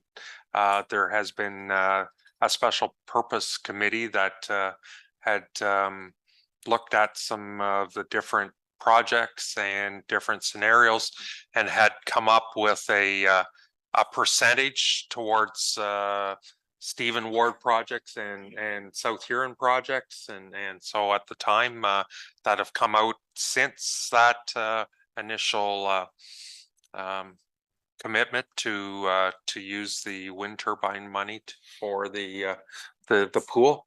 And that's to be looked at as the special purpose committee has been reinstated to look at some of that and bring back some recommendations to council for council support. So before the end of last year, we had come up with a framework, and we just have to revisit that framework to see if all of this council is in support of it, sort of thing. But yeah, that was the premise at the time. That was done 2 councils ago. So yeah, thank you. Thank you. Counselor Vaughn, go ahead.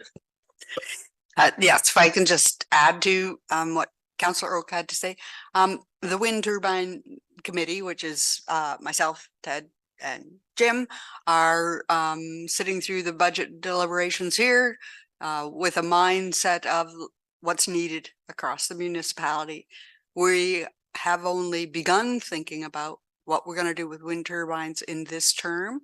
And just in case you didn't clearly get from what Ted had to say, we are going to be bringing back a full report to council about what we're proposing for going forward position. Can't do anything really about what's happened in the past. And I think as a part of that report, you'll probably see where we've spent money in the past. So we have spent money in Stephen. okay, who does look at the wind turbines. But you wouldn't know that from looking at this budget. It sort of sticks out here for the pool. But 2 terms ago, so. Councillor Oak. Yeah, thank you, and thanks for the clarification. Julie has also given us a schedule of where all the payments have gone for the last since inception, I guess, and I think I'm not sure if that was in this budget package or I believe it was attached to our very first. I can't remember now. It was attached to our first budget meeting. The schedule there that showed all the different what revenue has come in and what's gone out. So yeah, so We'll just turn to Ms. Sue Carlson for a moment. I would note that it is in this budget package, right near the end. I did see that. That's what drew it to my attention. Okay, thank you. Any other comments?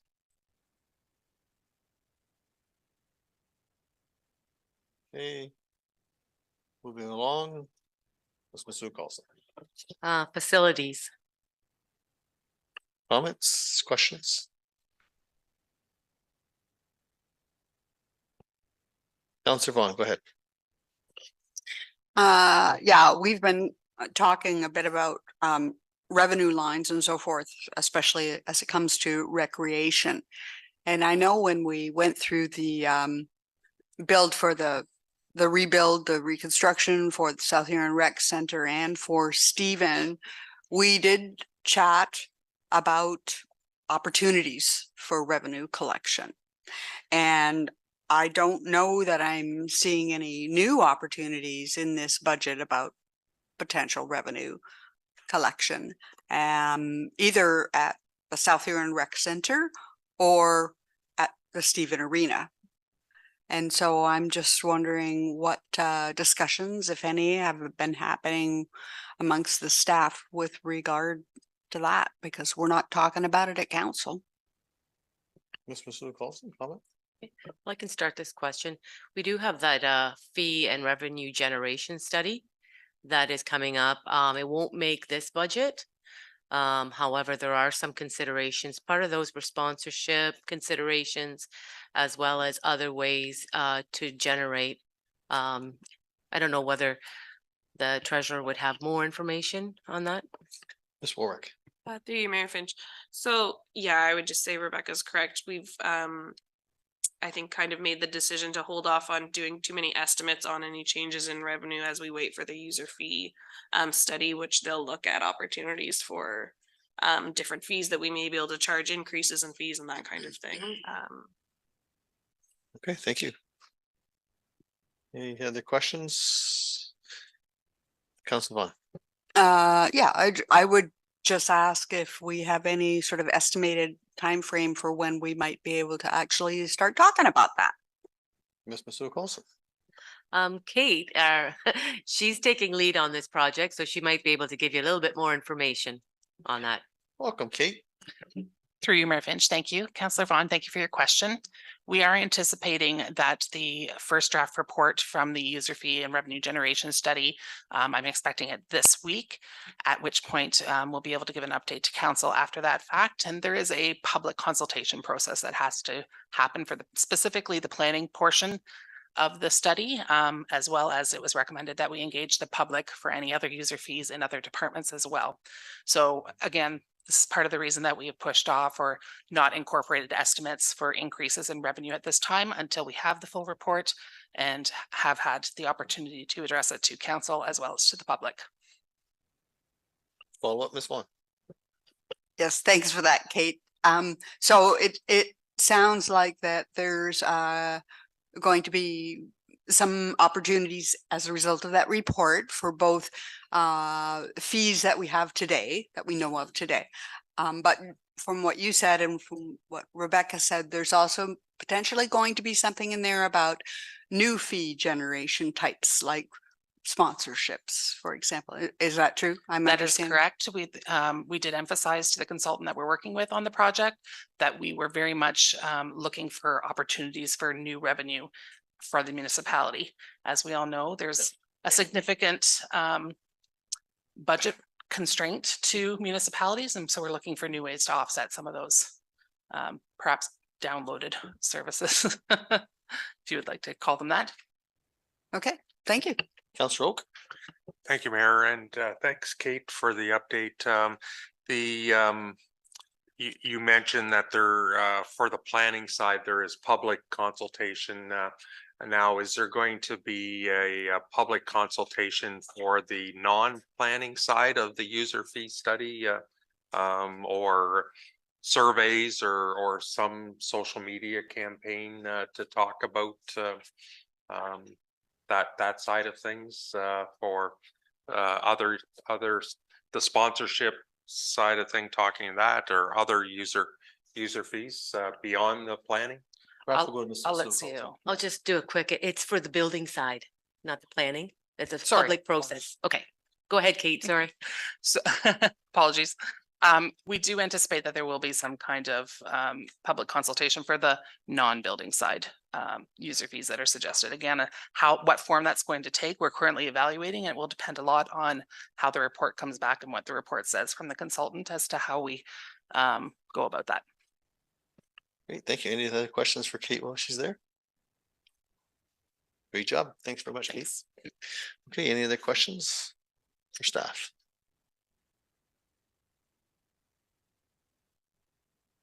Okay, moving right along. Ms. Sue Carlson. Next on here, under transportation services is roads. Any questions for Mr. Timmermans?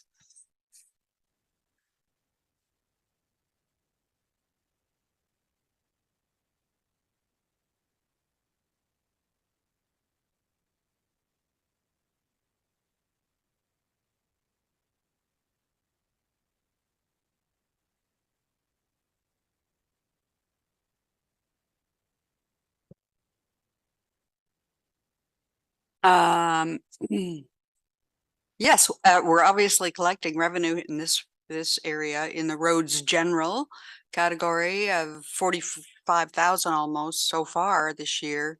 But what is that? We don't have toll roads. What are we getting revenue from?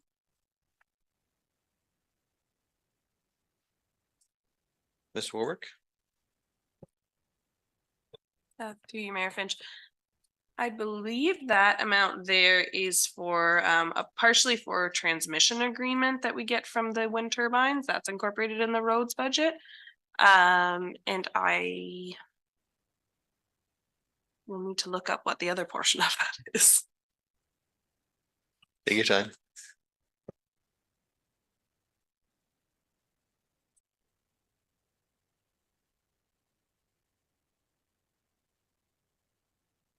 Mr. Oak, you have a comment? Yeah, just thank you. And just noticed the wages increase on the roads, and I just wondering how that how it's allocated, the wages in the transportation group between roads and, you know, bridges and paved roads and unpaved, how that is all allocated or split out. Just wondering what the different how do you split up somebody's time, I guess, or people's times? Ms. Masul calls, you want to take that? I was just gonna say, Mr. Manager Timmermans will be able to maybe provide a bit more information on that. Welcome, Mr. Timmermans. Through you, Mayor Finch. Also, land rent is some of the revenue. Yeah, so the Weber Pit land that we have, there's land rent that's also incorporated with that revenue. And when it was said that there was transmission fee revenue, what's that transmission fee from? Wind turbines, hydro? What's transmitting? Transmission. Mr. Timmermans? Through your, Mayor Fitch, yes, the transmission line. Transmission line. Yes, so the lines that they all put through the right of way within the road allowance. Okay, so that's coming from the wind turbine or the hydro people or both or? What is that? I still don't know what it is. Does Mr. Giverson want to provide that or? I'm sure you would. Yeah, feel free to. Yep. You have to come to a microphone. Sorry, Don.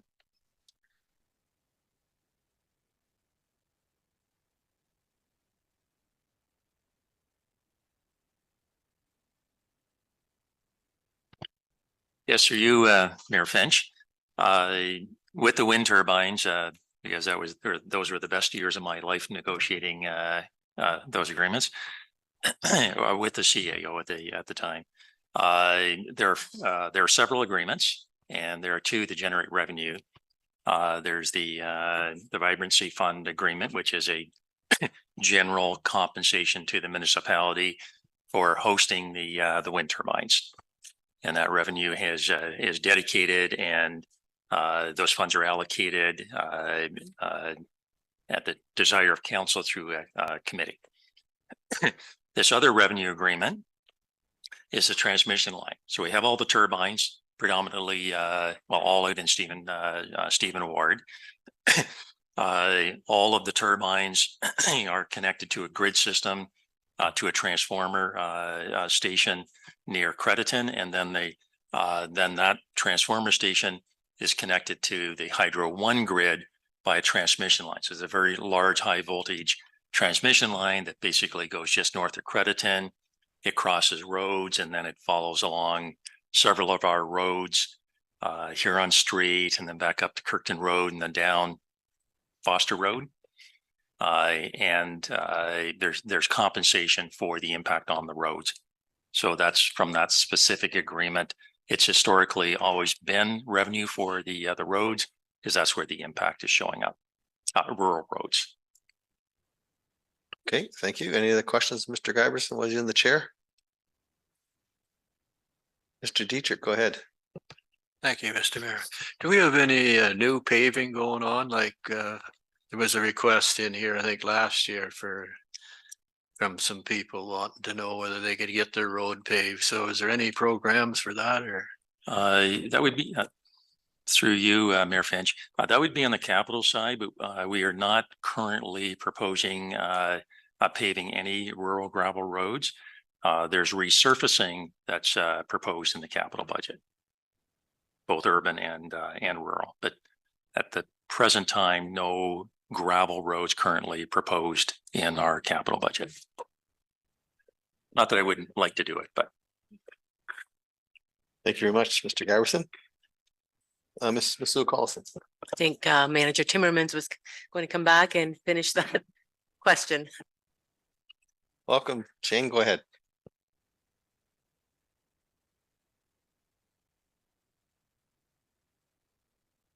It had to do with the allocation of staff time to the Through your wages. Mayor Finch, it's calculated out by percentage. So each staff member of how much time kind of allocated throughout the year. Okay, thank you. Any other questions? Oh, Ms. Warwick, go ahead. I'll just add on, sorry, to my previous answer about the other revenue line. So it includes the transmission agreement revenue and also an estimate for rebill revenue. So if the roads department does any work for other municipalities, we would rebill them for that. And it would show up in that other revenue line. Thank you, Councillor Oak. And thank you. And then the grant revenue is 24,000 this year and was in the budget. And is that just a one time because it's not in the budget for this year? And what was that for? Go ahead. Through you, Mayor Finch. So last year that was for the active transportation grant that we received. That project is a carry forward into 2024. So it was showing up as grant revenues last year, but it will have been moved to a reserve, and this year shows up through the transfer from reserves line in the budget. Okay, thank you. Any other questions? Okay. Moving right along then, Ms. Sue Collison. Bridges and culverts. Any other questions, any comments? Councillor Vaughn, go ahead.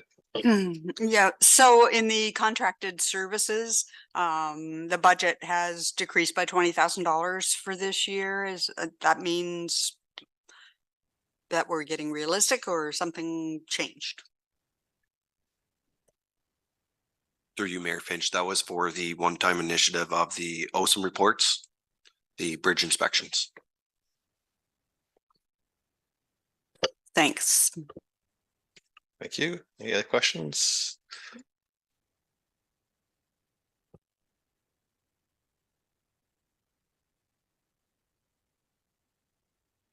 Okay, moving along.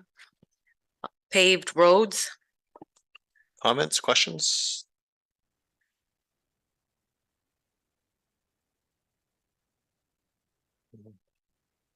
Okay, moving along. unpaved roads, Councils, or any questions from members of council?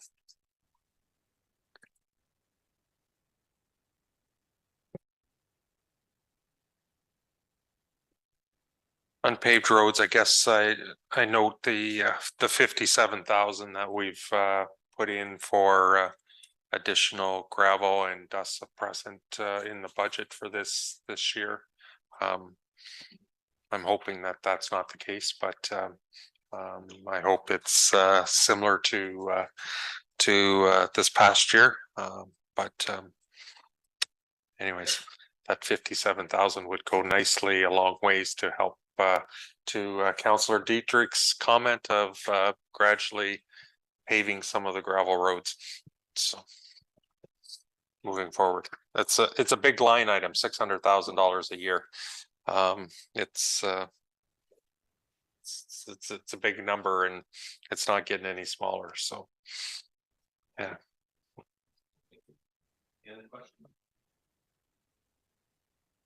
Yeah, I was just looking to confirm if this relates back to that report that we just went through at council last council, I guess it was, where we are going out to tender earlier than normal to try to get better prices. I think that was the main driver of what we were doing there. Is that what this line is all about?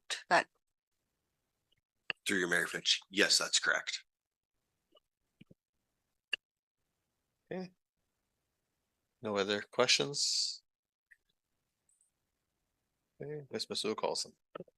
traffic operations and roadside. Questions from members of council?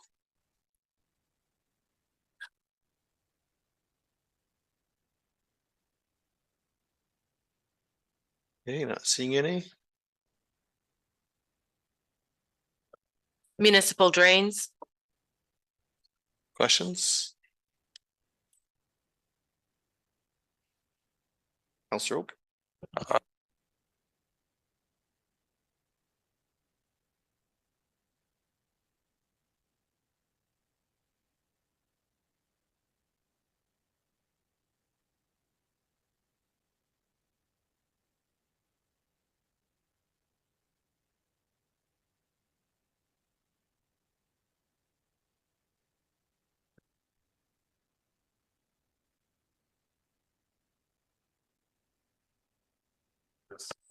In for 2023.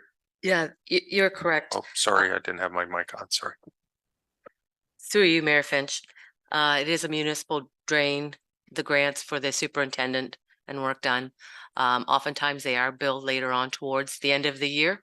We're finalizing some of those projects as we speak, so there will be some in there. Thank you. Any other questions? Okay, moving right along. Ms. Masu Carlson. Street lighting, Any questions?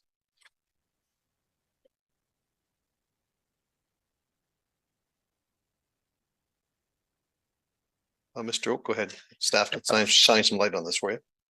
Yes, I literally, Mr. Mayor, I did pick that up. So the taxation levy, I'm just wondering the increase of 41,000, what's driving that? Ms. Warwick? So the street lighting budget is a special area rate budget, so we only recoup the cost for streetlights from the benefiting property owners of the streetlights. The main driver of this taxation levy increases the capital projects that are proposed for streetlight projects. So you'll see those laid out later on when we get to the capital projects. Thank you. Any other questions on street lighting? Okay, moving along, Ms. Masu Carlson. Winter control, Questions? Moving along. We'll see any questions. Okay, go ahead. stormwater management,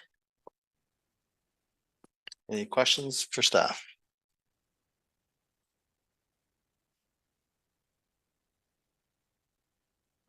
Deputy, And this is probably was answered years ago, but I don't remember. Sorry. Stormwater management, does that mean putting the pipes in the ground down the street? Is that what we're talking about here? Or what is this? Mr. Timmermans, go ahead. Through Mayor Finch, it would be maintenance, so catch basin cleanouts within all villages and outside of town. If there's any work that has to be done from one catch basin to another catch basin. Anything to do with the storm, just general maintenance of it. Thank you. Any other questions? Deputy, go ahead. So this would be similar then to the maintenance on a municipal drain? Mr. Timmermans? Municipal drains would be separate because we're assessed to that. Like say a municipal crossing, catch basin to a catch basin that goes under the road is part of the municipal drain, and that's the part that we are assessed to, or the municipality is assessed to. Deputy, go ahead. So where is the water assessed to that comes off the street and goes to a municipal drain? Where is that water assessed to, or how is that assessed? Mr. Timmermans?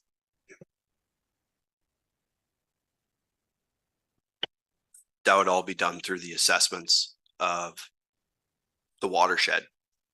So I think Exeter's, you got 3 or 4. So everything would be assessed kind of. So you've got Ann Street drain that would go out, that would be, goes into a municipal drain. There's stuff that goes out the Saubal also. Thank you. Thank you. Any other questions? Okay. Moving along, Ms. Masu Carlson. next is environmental services and starting out with the water division. Questions?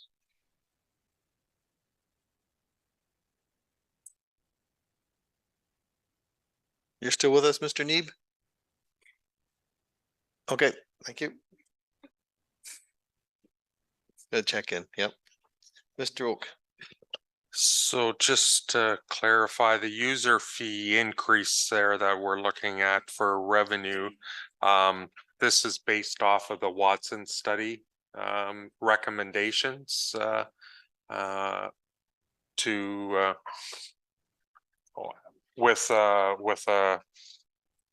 is it a tweaking of what the past year's been, or is this like a 4-year average, or are we using the Watson study verbatim, or how is this projection of $4.5 million for revenue for this coming year in user fee charges? Where did that number come from? Mr. Giverson. Through you, Mayor Finch. So the 2024 projection does use the recommendation from the Watson rate study, but that's an approved increases in the current bylaw for 2024. And that revenue will increase slightly because we at the first cut through the budget, we use the 2022 customer database. And now we have that information in that with growth, we have more people paying. So there's some increased numbers, but that information wasn't available for the first cut through the budget. So there's a little additional revenue, but this is just no projections. We're not increasing the number of customers other than what we know we have right now. And it's the increases in the base prices only that's approved in the current bylaw. Thank you. Any other questions? Councillor Vaughn. Yes, in the investment income, I think this was partially explained earlier that we're showing $96,000 in the 2024 budget for revenue. But we didn't show anything in 2023. So is this a new sort of precedent setting type of way we're going to record things? Mayor Finch.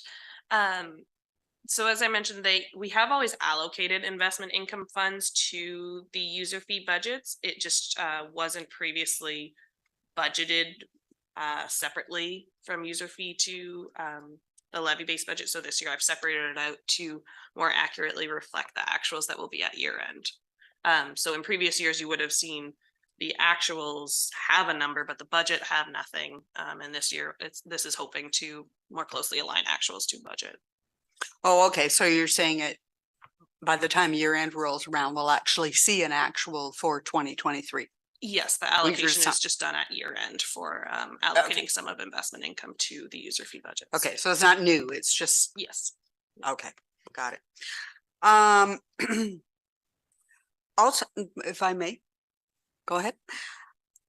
Yes, so if we're looking at debt principal payments, that's gone up about $17,000 for 2024. What was that project? But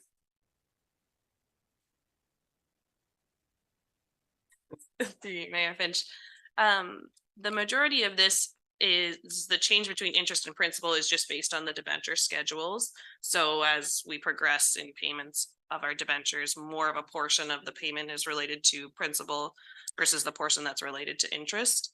Okay. There is one debenture that's maturing in 2024 in this area, and that's the London Road water sewer extension. Right. So that's why there's a slight difference. It's not completely offsetting the interest and the principal changes. Okay, any other questions? Okay, moving along. Ms. Basua Collison.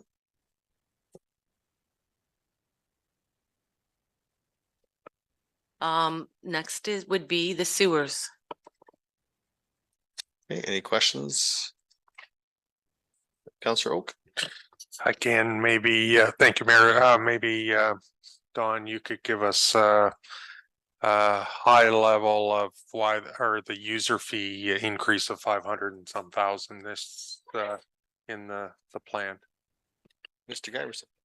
Through you, Mayor Finch, it's the same situation as on the water side.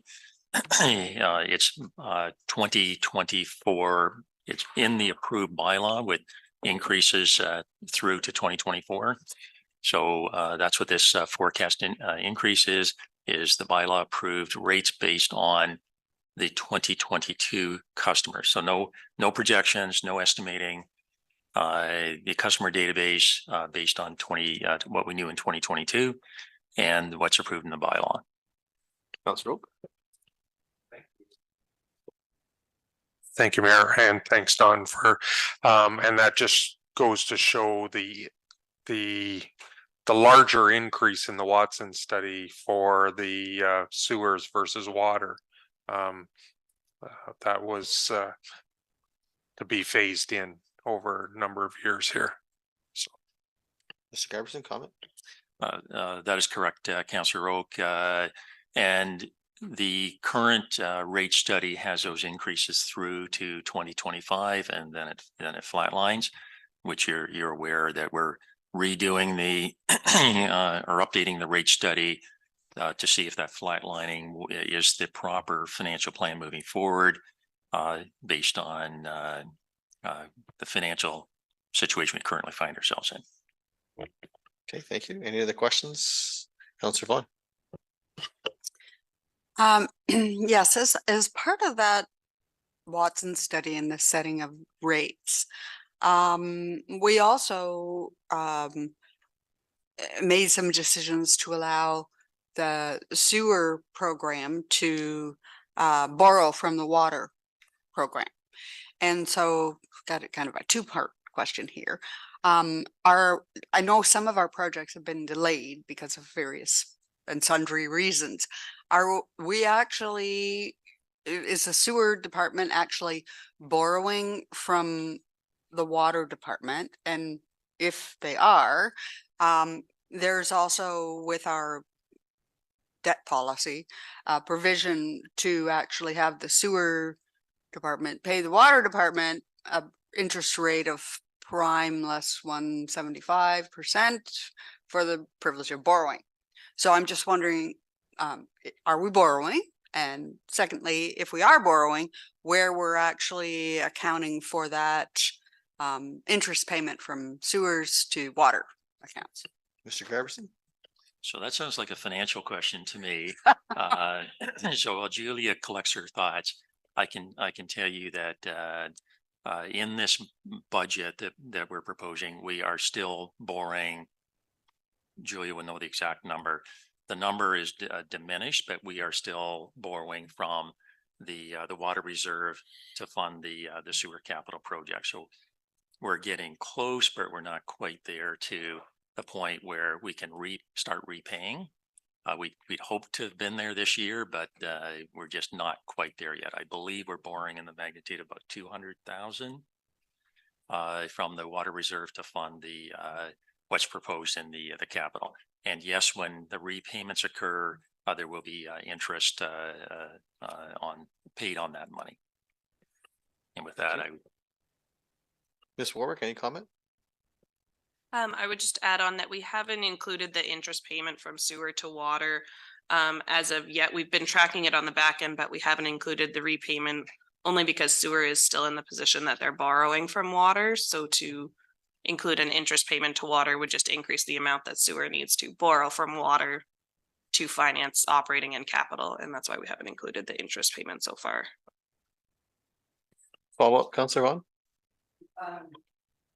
Don has his hand up, so I'm gonna wait for Okay, him no, to say what he's gonna say. That's fine. Go ahead, Don. through you, Mayor Finch, there is a little additional information on that whole plan of borrowing from the water reserves to fund the capital and then repay. We have only borrowed approximately half of the funds that were approved by council.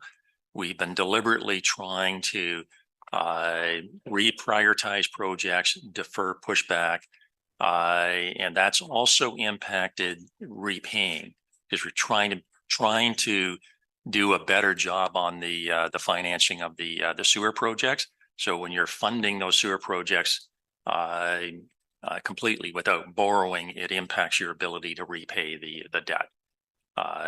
So I think we're about half of the amount that was approved by council. Julia would have the exact number, but we have not borrowed the full amount. So we're following that plan, but we didn't borrow the full amount. We pushed projects back. We made changes to try to lessen that. So when the repayment occurs, there's less to repay. Follow up, Councillor Vaughn, before I go to Councillor Oak.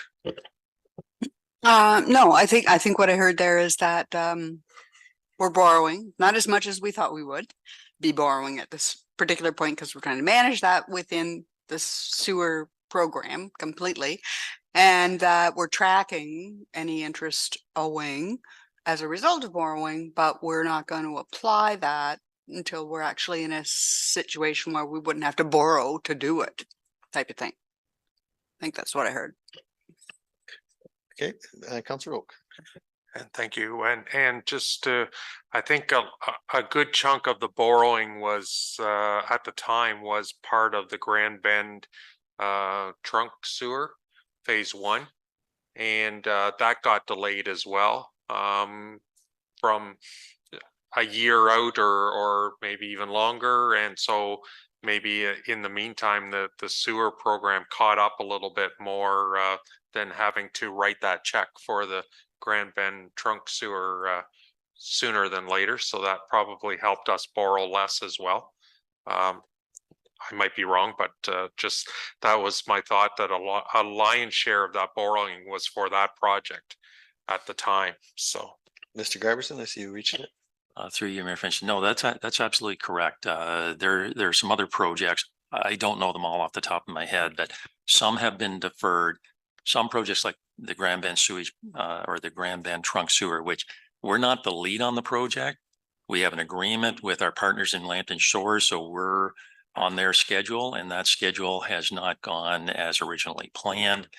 We're now well past when that was to be complete, so so here we are. But that also helps on the financing end. If we're continuing to raise funds, so we don't have to borrow from the water reserves, because that project's taking longer to complete. It's complicated, but it's good. Thank you. Deputy, go ahead. I don't see those numbers in here. Maybe I missed them somewhere. But if not, could we get them sometime, just what money is borrowed from the sewer, like the water to the sewer? Just, there's no rush, just sometime, or do you have them? Ms. Masuka Carlson. Through you, Mayor Finch. I know staff have been discussing having a report for the next budget meeting, kind of having a synopsis of this so that council is clear on the borrowing and the terms. Okay. Councillor Oak. Yeah, thank you. And that'd be great to have that report. I think there was also resolutions on file for how the interest cost was supposed to be calculated, prime minus 1.65 or whatever. No, prime minus. I assume that and that's a few years ago, but I think it was based on what the bank would have paid to have that money sitting on deposit at the time. So sewer was borrowing from water at the same number as they would have got at the bank with the money sitting in deposit at the time. So Very good. Any other questions? Councillor Vaughn.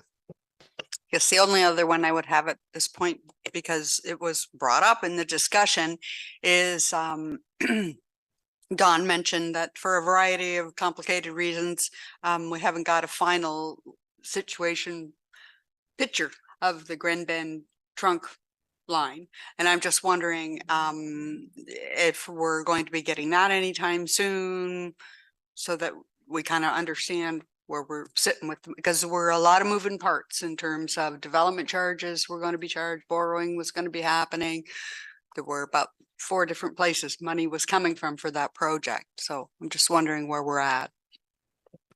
Councillor Mr. Giberson, comment? Through you, Mayor Finch. Well, the project construction is effectively complete. There are some deficiencies, and as I've indicated in my op notes, there's still a sewage meter that needs to be purchased and installed at the last manhole at the municipal boundary. My repeated request to our partner in Lambton Shores is to wrap this project up and bring it to conclusion. I have no intention of carrying anything forward to 2024, because there's no reason why that cannot be completely finalized and wrapped up this fiscal year. So that is our intent, and there's been numerous discussions to that effect, that wrap it up, be done with it, give us our final bill so we can finalize things. But that's the status. All the construction is complete. They're dealing with deficiencies, and there is the sewage meter to be installed just at the south end of the boat store property, and then that's it. And thank you for that, Don. Yeah, and so from the op notes, yes, aware that the construction is, pretty much done. But it's really, I guess what I'm looking for in terms of the final part of wrapping up this project is the financial piece of it, the whole report on the finances. And we set a lot of objectives in our motion about where we wanted the monies for this project to be paid from. And I just want to know how we're doing on that. I want to know the outcome. Thank you. Any other questions? Okay, we'll move on to Mr. Sue Carlson. Go ahead, please. Okay, we're at solid waste. Okay, any questions regarding solid waste?